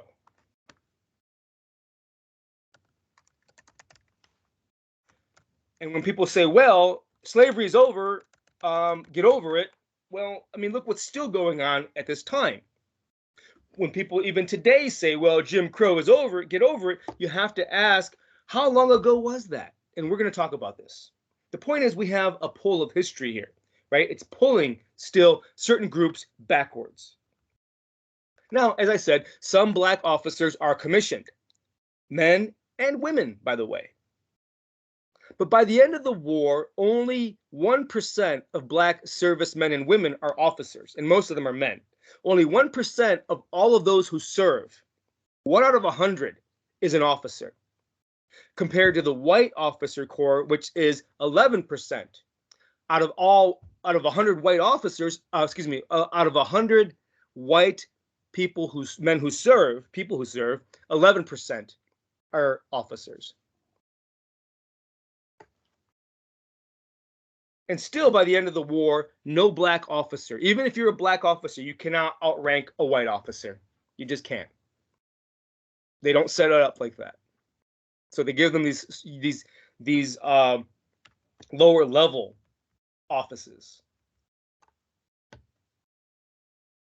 And in fact, black and white servicemen and women, even though they're in uniform, they're treated like they're people back home. Even black officers who try to go to the officers' clubs, because there's these officers' clubs that they have within the military, and they pay dues to them. Black men and women who pay dues, so they can go, part of this club where there's drinking and dancing and socializing, they're not allowed to go there, even though they pay dues. It comes out of their paychecks. And sometimes black officers are treated even worse than the enemy. In one instance, at least, and there are more, black officers are required to sit at the back of the theater when they're showing a movie behind German and Italian POWs, prisoners of war. Prisoners of war are seated in front of black military men. Officers at that. Not to mention black enlisted men and women who suffer the same kinds of segregation and discrimination. They can't, when it comes to mess halls where they go eat, right? They are not really allowed in there. When it comes to the bus lines that actually pick up, because the military has its own bus lines to take people back and forth, they're segregated. The buses are segregated. So you'll see buses that say colored troops.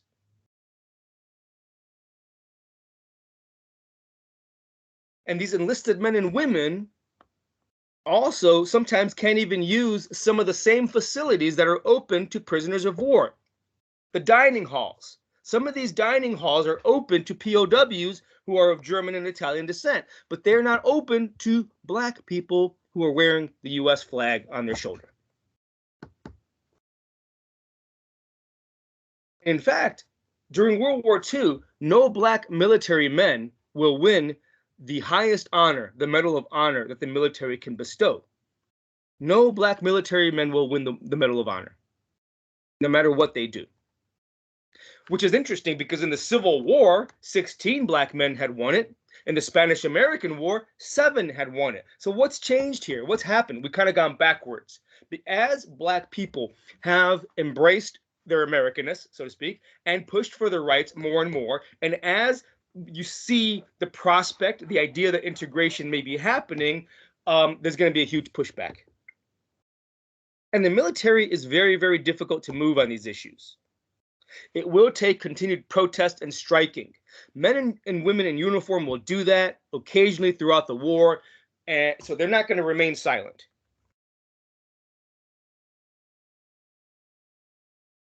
They're going to be pushing.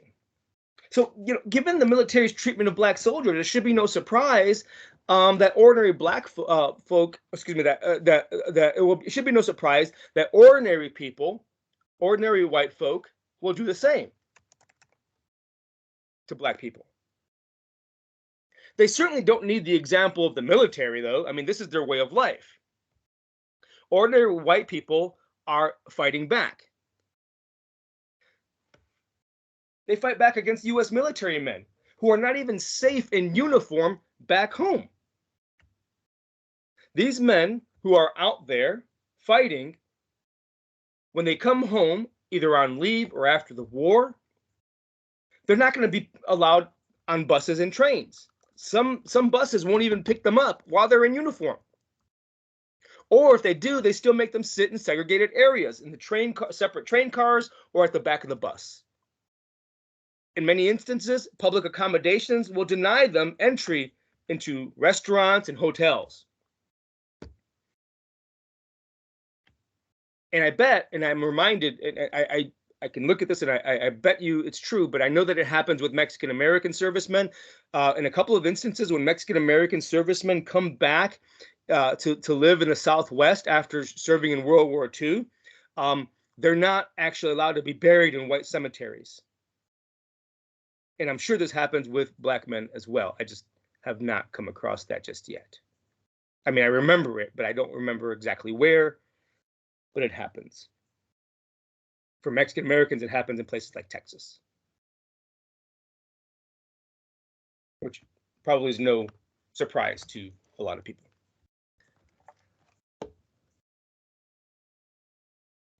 So we're seeing ordinary folk working against U.S. military men and women. Civilians also engage in violence, especially in the South. In 1941, a black man, his name was Felix Hall, by the way, Felix Hall, but he's found dangling from a tree in Georgia. The War Department, which is today called the Defense Department, they consider it a suicide, even though this man's hands and feet were tied. This was someone who had served or was on leave, serving in the military. In 1942, a police officer beats and shoots to death a black soldier in Texas. In another instance, in 1942, a black military man is attacked for violating Jim Crow. For example, in Alabama, a bus driver kills a black soldier in Alabama. She was a black nurse. A bus driver kills a black soldier in Alabama because he did not want to sit at the back of the bus. And at the same time, in Alabama, a black nurse is viciously beaten and then jailed for the same reason. Each of them had tried to sit at the front of the bus. You guys all have heard of Rosa Parks. I wonder how many of you have heard of these instances in the early 1940s where black people are refusing to sit at the front of the bus and getting killed or beaten for it. Rosa Parks was arrested. She has her place, but we have to recognize that it wasn't just about her. We will come back to Rosa Parks. But the point is, people have been fighting this fight before she came around. Such incidents as this, even they occur throughout the war and even into the 1950s against military personnel. They're not given the respect they deserve, the respect they have earned. Not even a uniform that's emblazoned with the U.S. flag can protect them. So ordinary white folk, especially in the South, are fighting back against the changes that they see coming. Ordinary white folk fight back against Black people working in these better jobs, as we've noted. So they're not, of course, they're seeing Black soldiers coming back and maybe in their minds getting a little uppity, but they also see Black folk, ordinary folk who are working in better jobs, also maybe getting a little uppity from their point of view. And in fact, and of course, a lot of this happens in the North, and they're usually successful in keeping Black people out of the better jobs. Black people are usually relegated to the menial, unskilled jobs, like, as I said, cleaning, while white workers, men and women, are normally engaged in the more skilled work, or at least at a greater rate. Skilled work, often less strenuous. So they try to keep them out of these better jobs, and they actually push back against integrated workplaces.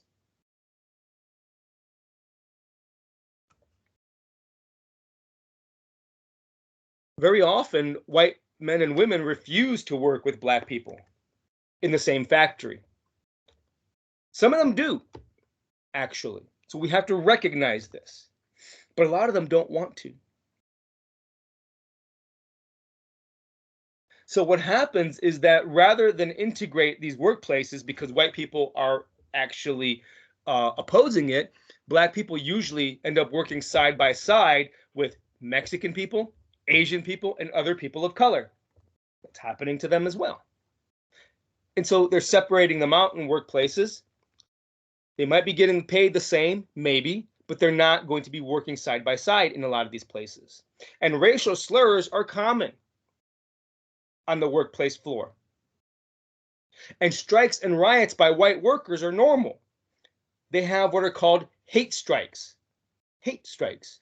And many of these hate strikes involve Detroit auto workers and auto unions. White workers regularly stage strikes at places like Packard in Detroit. At Packard, Black workers were being promoted to skilled work. And so a few thousand white workers stage a strike.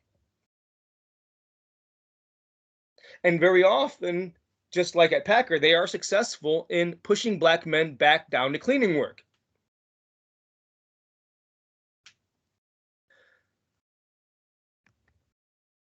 Sometimes unions led by white folk, they will lead the way.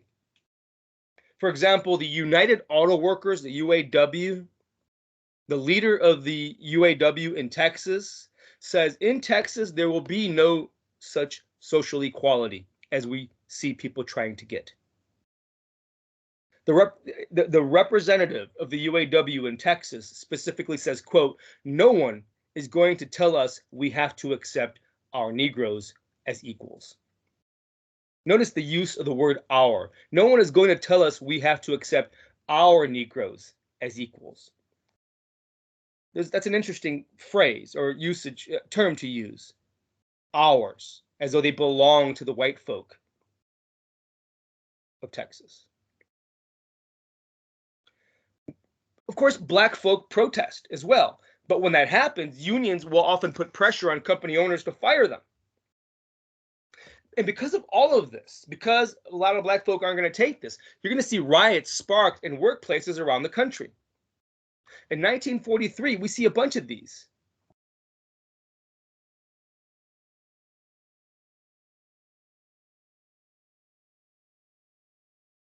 Right, in 1943, the National Guard has to be called out to put down a riot of some 20,000 white men who were angered by promotion of Black men.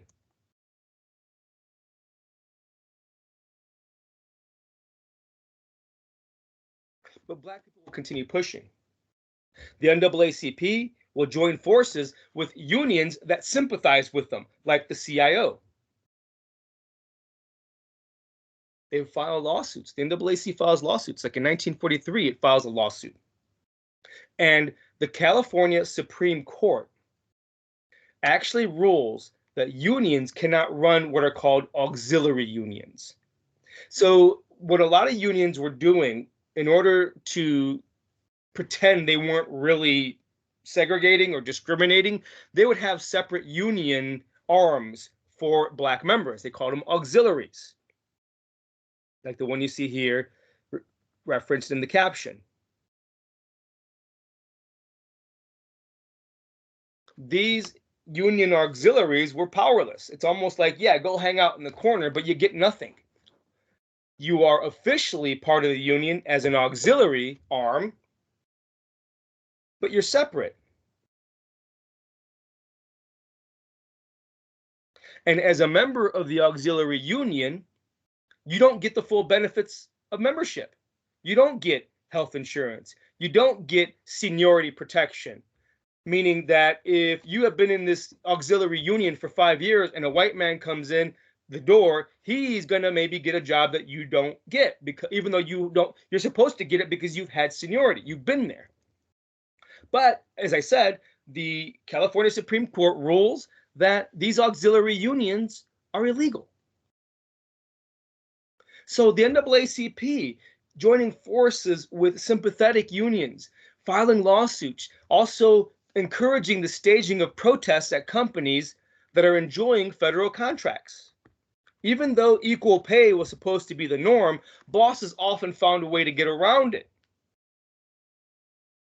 In order not to pay a black man more money, you keep that black man out of the better job. You don't give them that better job. That way you keep them down. There's a way to keep the money amongst the white workers, because again, the white workers are pushing, right? And you as the boss man have white workers in your face, but then you have the government talking about equal pay. So and so what are you going to do? Instead of promoting this black man who you think deserves it, you won't promote him just to keep the money out of his pocket, because of course that will automatically come with equal pay. Or you might have him do the work that would ordinarily get him equal pay or higher pay, I should say, but you don't give him the title. So you might have him do the work, but you don't give him the title. And therefore, because he doesn't have the title for that job, he doesn't get paid at that rate. So employers are looking for ways and finding ways to get around this. You may have encountered this in your own life sometimes, right? When I worked at a grocery store for years when I was coming up, for 10 years. And for a long time, I did the job of the managers, but I wasn't called a manager, but they were always dangling in front of me, right? Here, you can be a manager, but you got to do this. And so you're doing the job, but you're not getting you don't have the title, so you're not getting the pay. And that was a union job.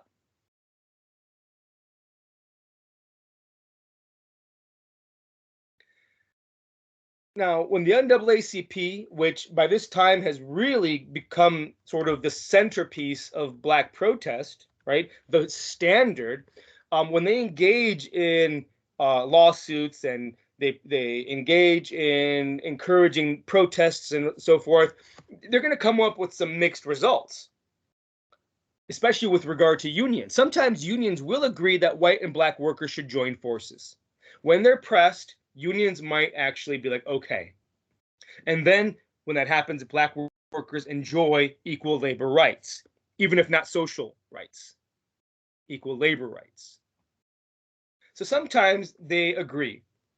Sometimes they just get the equal pay, because again, they're always trying to get around this, the employers. But when black people push, sometimes the union will be like, okay, let's give them equal pay, give people what they're worth. But very often, it doesn't work at all. And when they open their mouths, black workers are simply fired. Still, black people continue to flow into the NAACP, which, as I said, is now the standard for black civil rights organizations. But at the same time, younger organizations are coming on the scene. They look at the NAACP and they think more direct action is needed. Some of these organizations One of them is called CORE, by the way. We'll talk more about CORE later, but just kind of stick it in there. Congress on Racial Equality. Worry about that specifically later. But this is one of the younger organizations that are coming on the scene in the 1940s, and they are promising direct action. They're promising to march. They're promising to engage in civil disobedience, even before Martin Luther King gets there.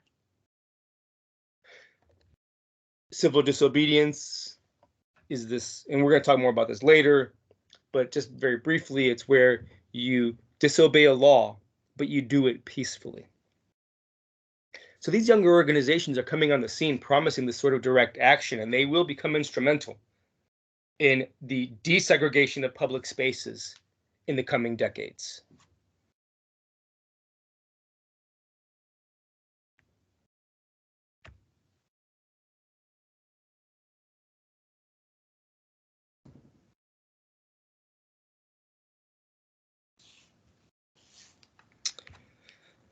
And these younger organizations do, in fact, promote marching in the streets for the right to work.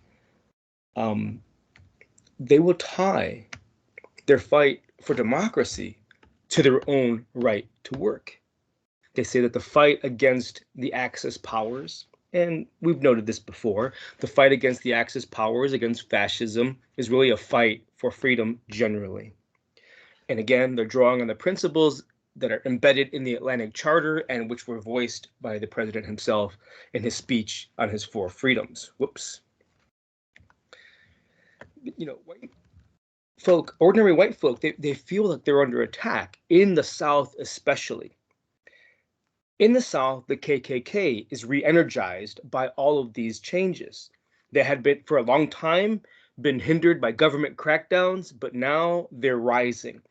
They believe that Black people are forgetting their place, as they would put it. And in fact, in the South, the KKK and their buddies, they lynch several Black veterans, sometimes their wives too. There are hundreds of acts of violence against Black people throughout the country, and in the South, the violence is even worse. More than a dozen people are lynched during the war, most of them Black men. And in fact, the strongest push in the South against change was the push against Black men voting. Violence is the norm to stop this. Soldiers, interestingly, are among the first to register to vote. They come back with a new way of thinking, demanding to be counted. And they're usually the first ones lynched. Them and NAACP members or sympathizers. The opposition to the Black vote is loud and it is fierce. As you see here in this next slide, this is a quote from a Southerner.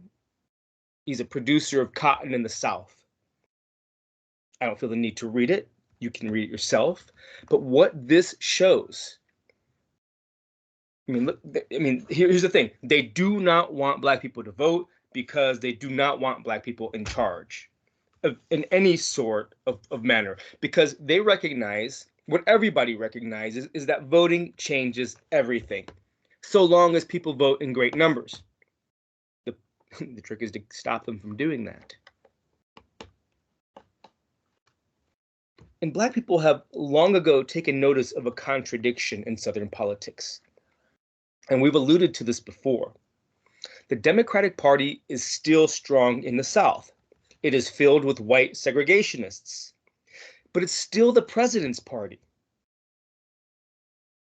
And so Black voters and a lot of others see a contradiction. The president is a liberal Democrat. The mainstream of the Democratic Party, though, is staunchly conservative and Southern. Black voters are still flowing into the Democratic Party. Meanwhile, many Southern Democrats are leaving and flowing to the Republican Party.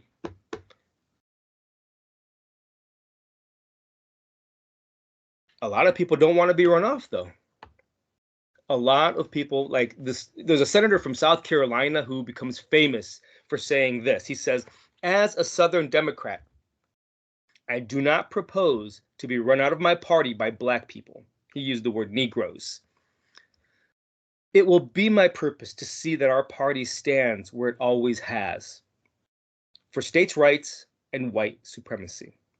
This is the party of the South. It is the Democratic Party. Of course, we know that will change. I don't know that that the people in the South will necessarily change their views. They will simply change their buttons from Democrat to Republican.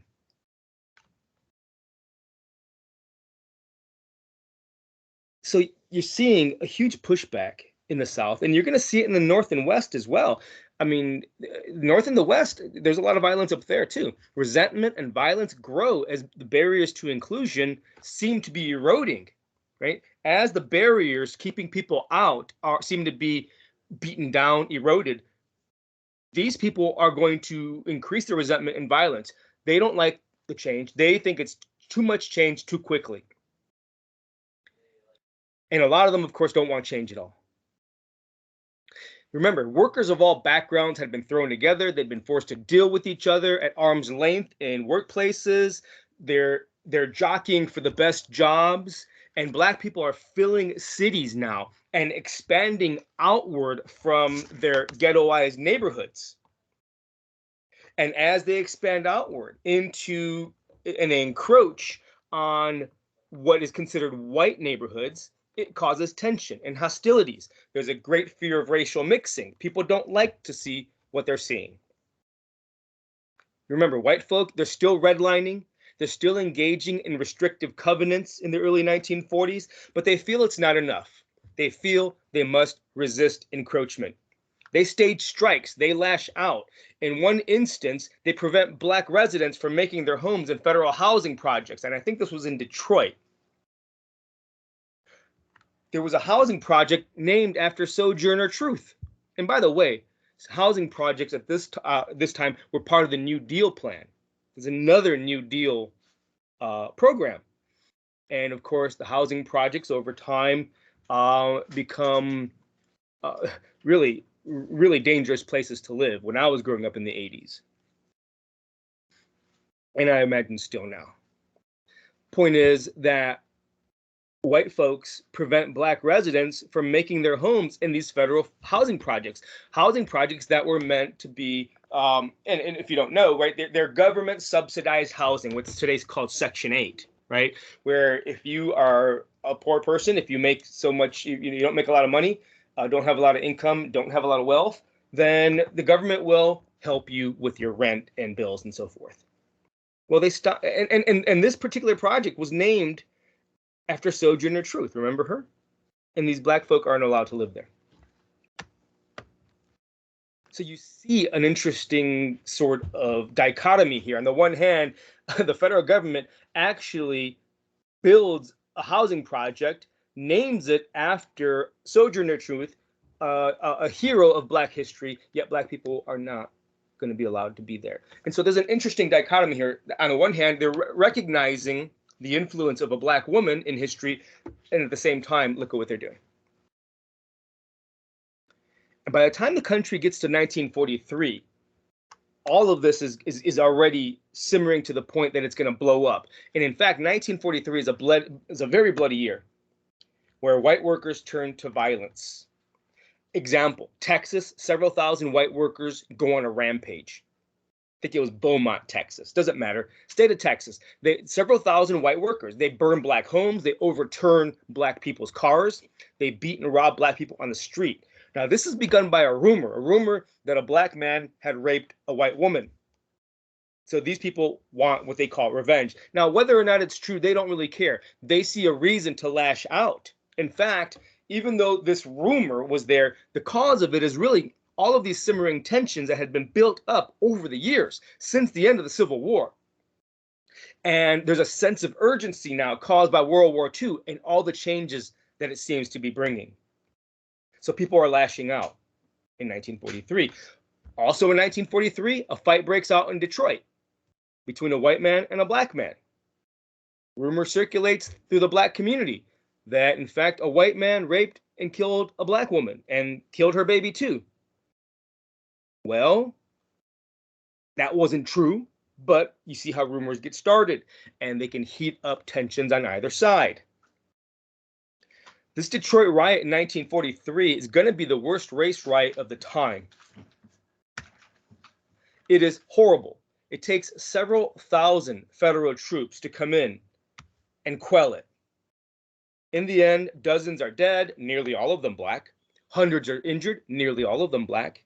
Stores are looted and destroyed, almost all of them white, because they're the ones who own, right? They run the economy in these neighborhoods still. This violence will spread throughout the country. Even US military men get in on it. The most notable clash of 1943 when it comes to white violence is probably the Zoot Suit riot. Zoot Suiters were a particular breed of young man and young lady. The Zoot Suit tradition or style, probably to put it better, it's a style, it's kind of a movement, right? It's almost like hip hop culture. It was Zoot Suit culture.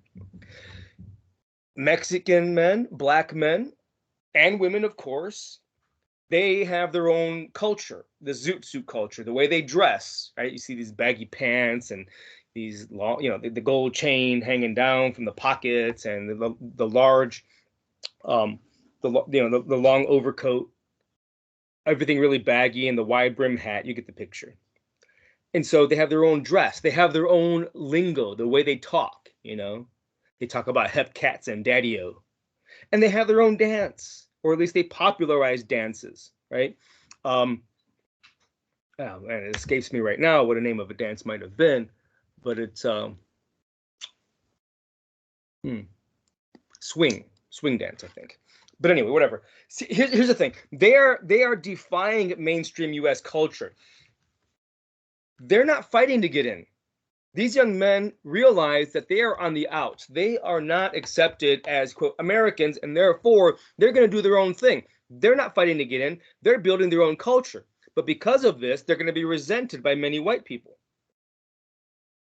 In LA, in East LA, then, like now, is a Mexican area. In LA, Mexican people who had gone into LA, especially from Mexico during World War I and World War II, when they were needed as agricultural workers, they came over. They're going to be just like black people. They're going to be segregated out, and here they're segregated into East LA. They come out of East LA to work in the white homes of people as, of course, domestic servants and other things. But then they go back home at the end of the day. And these two areas generally don't mix other than what I just mentioned through employer-employee relationships, which are not social, not typically. Well, the Navy, in its infinite wisdom, builds a military naval base right in the middle of East LA, right in the middle of the Mexican neighborhood that had been segregated out. The Navy men, now this is just asking for trouble, right? Because of the history. The Navy men, who are white men, would walk into the surrounding neighborhood. They'd come out on leave, or maybe they have some R&R or whatever. They come out and they go to try to go into the Mexican bars. Sometimes they engage in harassing Mexican women. Of course, on the other hand, young Mexican men will sometimes heckle the Navy men as they walk through their neighborhood. It's just like, what are you doing here? Why are you coming to our bars? Why are you messing with our women? Why are you trying to dance with our women, quote unquote, right, in these Mexican bars? And so there's a lot of racialized sexual tension. It just needs something to light it up. So in the summer of 1943, something happens. A bunch of Navy men end up skirmishing with some young Zoot Suiters. Some young boys were apparently throwing rocks at them. The newspapers play up this story, and they talk about how the Navy men are attacked. Well, the response of the Navy men is to empty out the base. They come out of the base, and they fan out into the neighborhood. They harass and they beat men. Zoot Suiter or not, they attack Mexican young men. They cut their hair. They strip them naked in the streets. They actually, and I should have posted a picture of this, but they get into taxis, these Navy men, and they go around just looking for people to beat up. They pull young men out of movie theaters with their girlfriends, beat them up. This lasts for several days. And it's just not just the Navy men. Thousands of military men are drawn to East LA, and they harass and beat dozens, and I mean hundreds really, and dozens of Mexican men are arrested. As you can see, this young man here, he's been beaten. He's got his clothes almost, torn off of him, but he's arrested, quote, for his own protection. At the end of this whole thing, hundreds are hurt. Nobody gets killed. One black man gets pulled off of a bus and has his eye gouged out. That's pretty bad. This riot, in fact, spreads to other cities. It spreads to places like Detroit, Philadelphia, Chicago, New York City.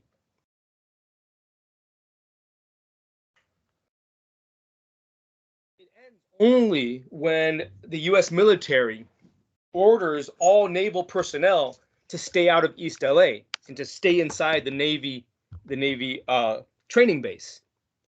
The reason that the military actually steps in is interesting because again, this lasts, I don't know, about a week, maybe. It lasts several days.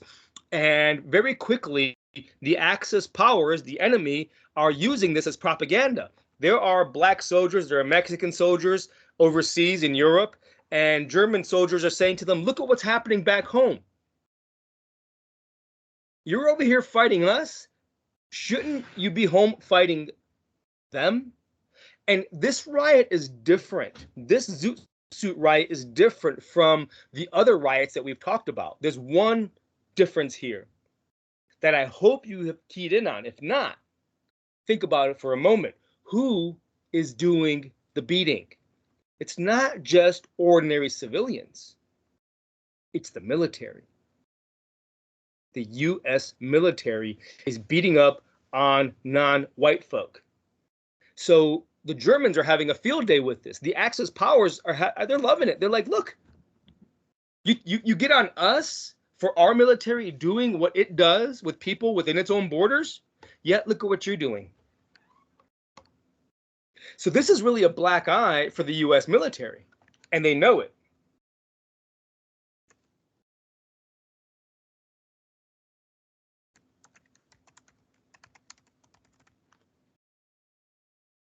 By the end of 1943, there are hundreds of racial clashes that have erupted across the country. Dozens of cities across the nation are just they're experiencing all kinds of violence, blood spilled on the streets.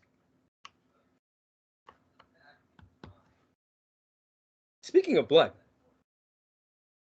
I want to kind of inject something in here that I'm not really sure where to put it, but it needs to be said, I think. We've all heard of the Red Cross. The Red Cross at this time, well, initially, when the war jumps off, we know that people need blood, and they're asking people to donate blood. The Red Cross initially does not allow black donors. They won't even take black people's blood. Black civilians are turned away. There are stories of, black women going in and trying to do their duty and being turned away forcefully. Or, and just walk away in tears.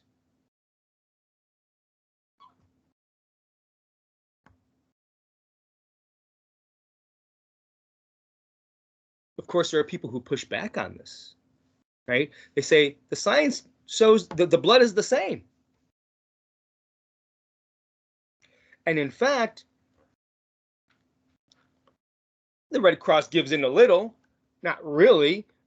Rather than keep black donors completely away, they later on will allow black donors, but will keep the black and the white blood segregated. What the hell?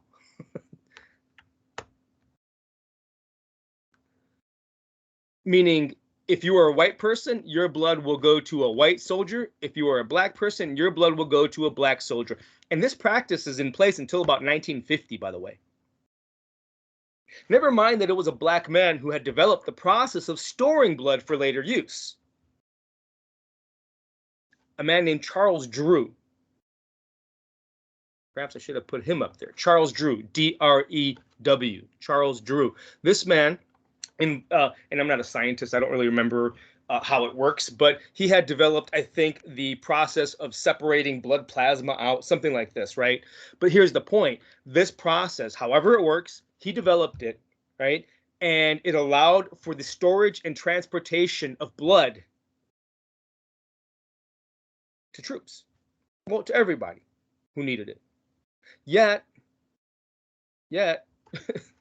Black men and women initially aren't even going to be allowed to give blood. Later on, their blood will be segregated. So my question after all of this, I think, and I think it's time to ask this again, do Black lives matter? Now, we do have to recognize that changes have been made. We know that that Black people seem to be doing better. They're those that are going up north, really. And again, it's the wars that have changed all of this. But of course, on the other hand, they're still struggling for the right to vote. They're still being lynched and not being fully appreciated as members of the society. I mean, look at what the Red Cross was doing.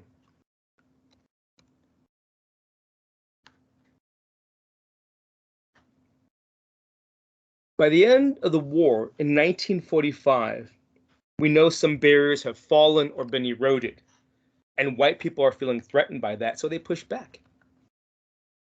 But Black veterans are returning home with a new outlook. Some of these Black veterans would later say, look, I was asked in Europe by the enemy, why would you fight for a country that hates you, that kills your people, that uses you in this war to their advantage?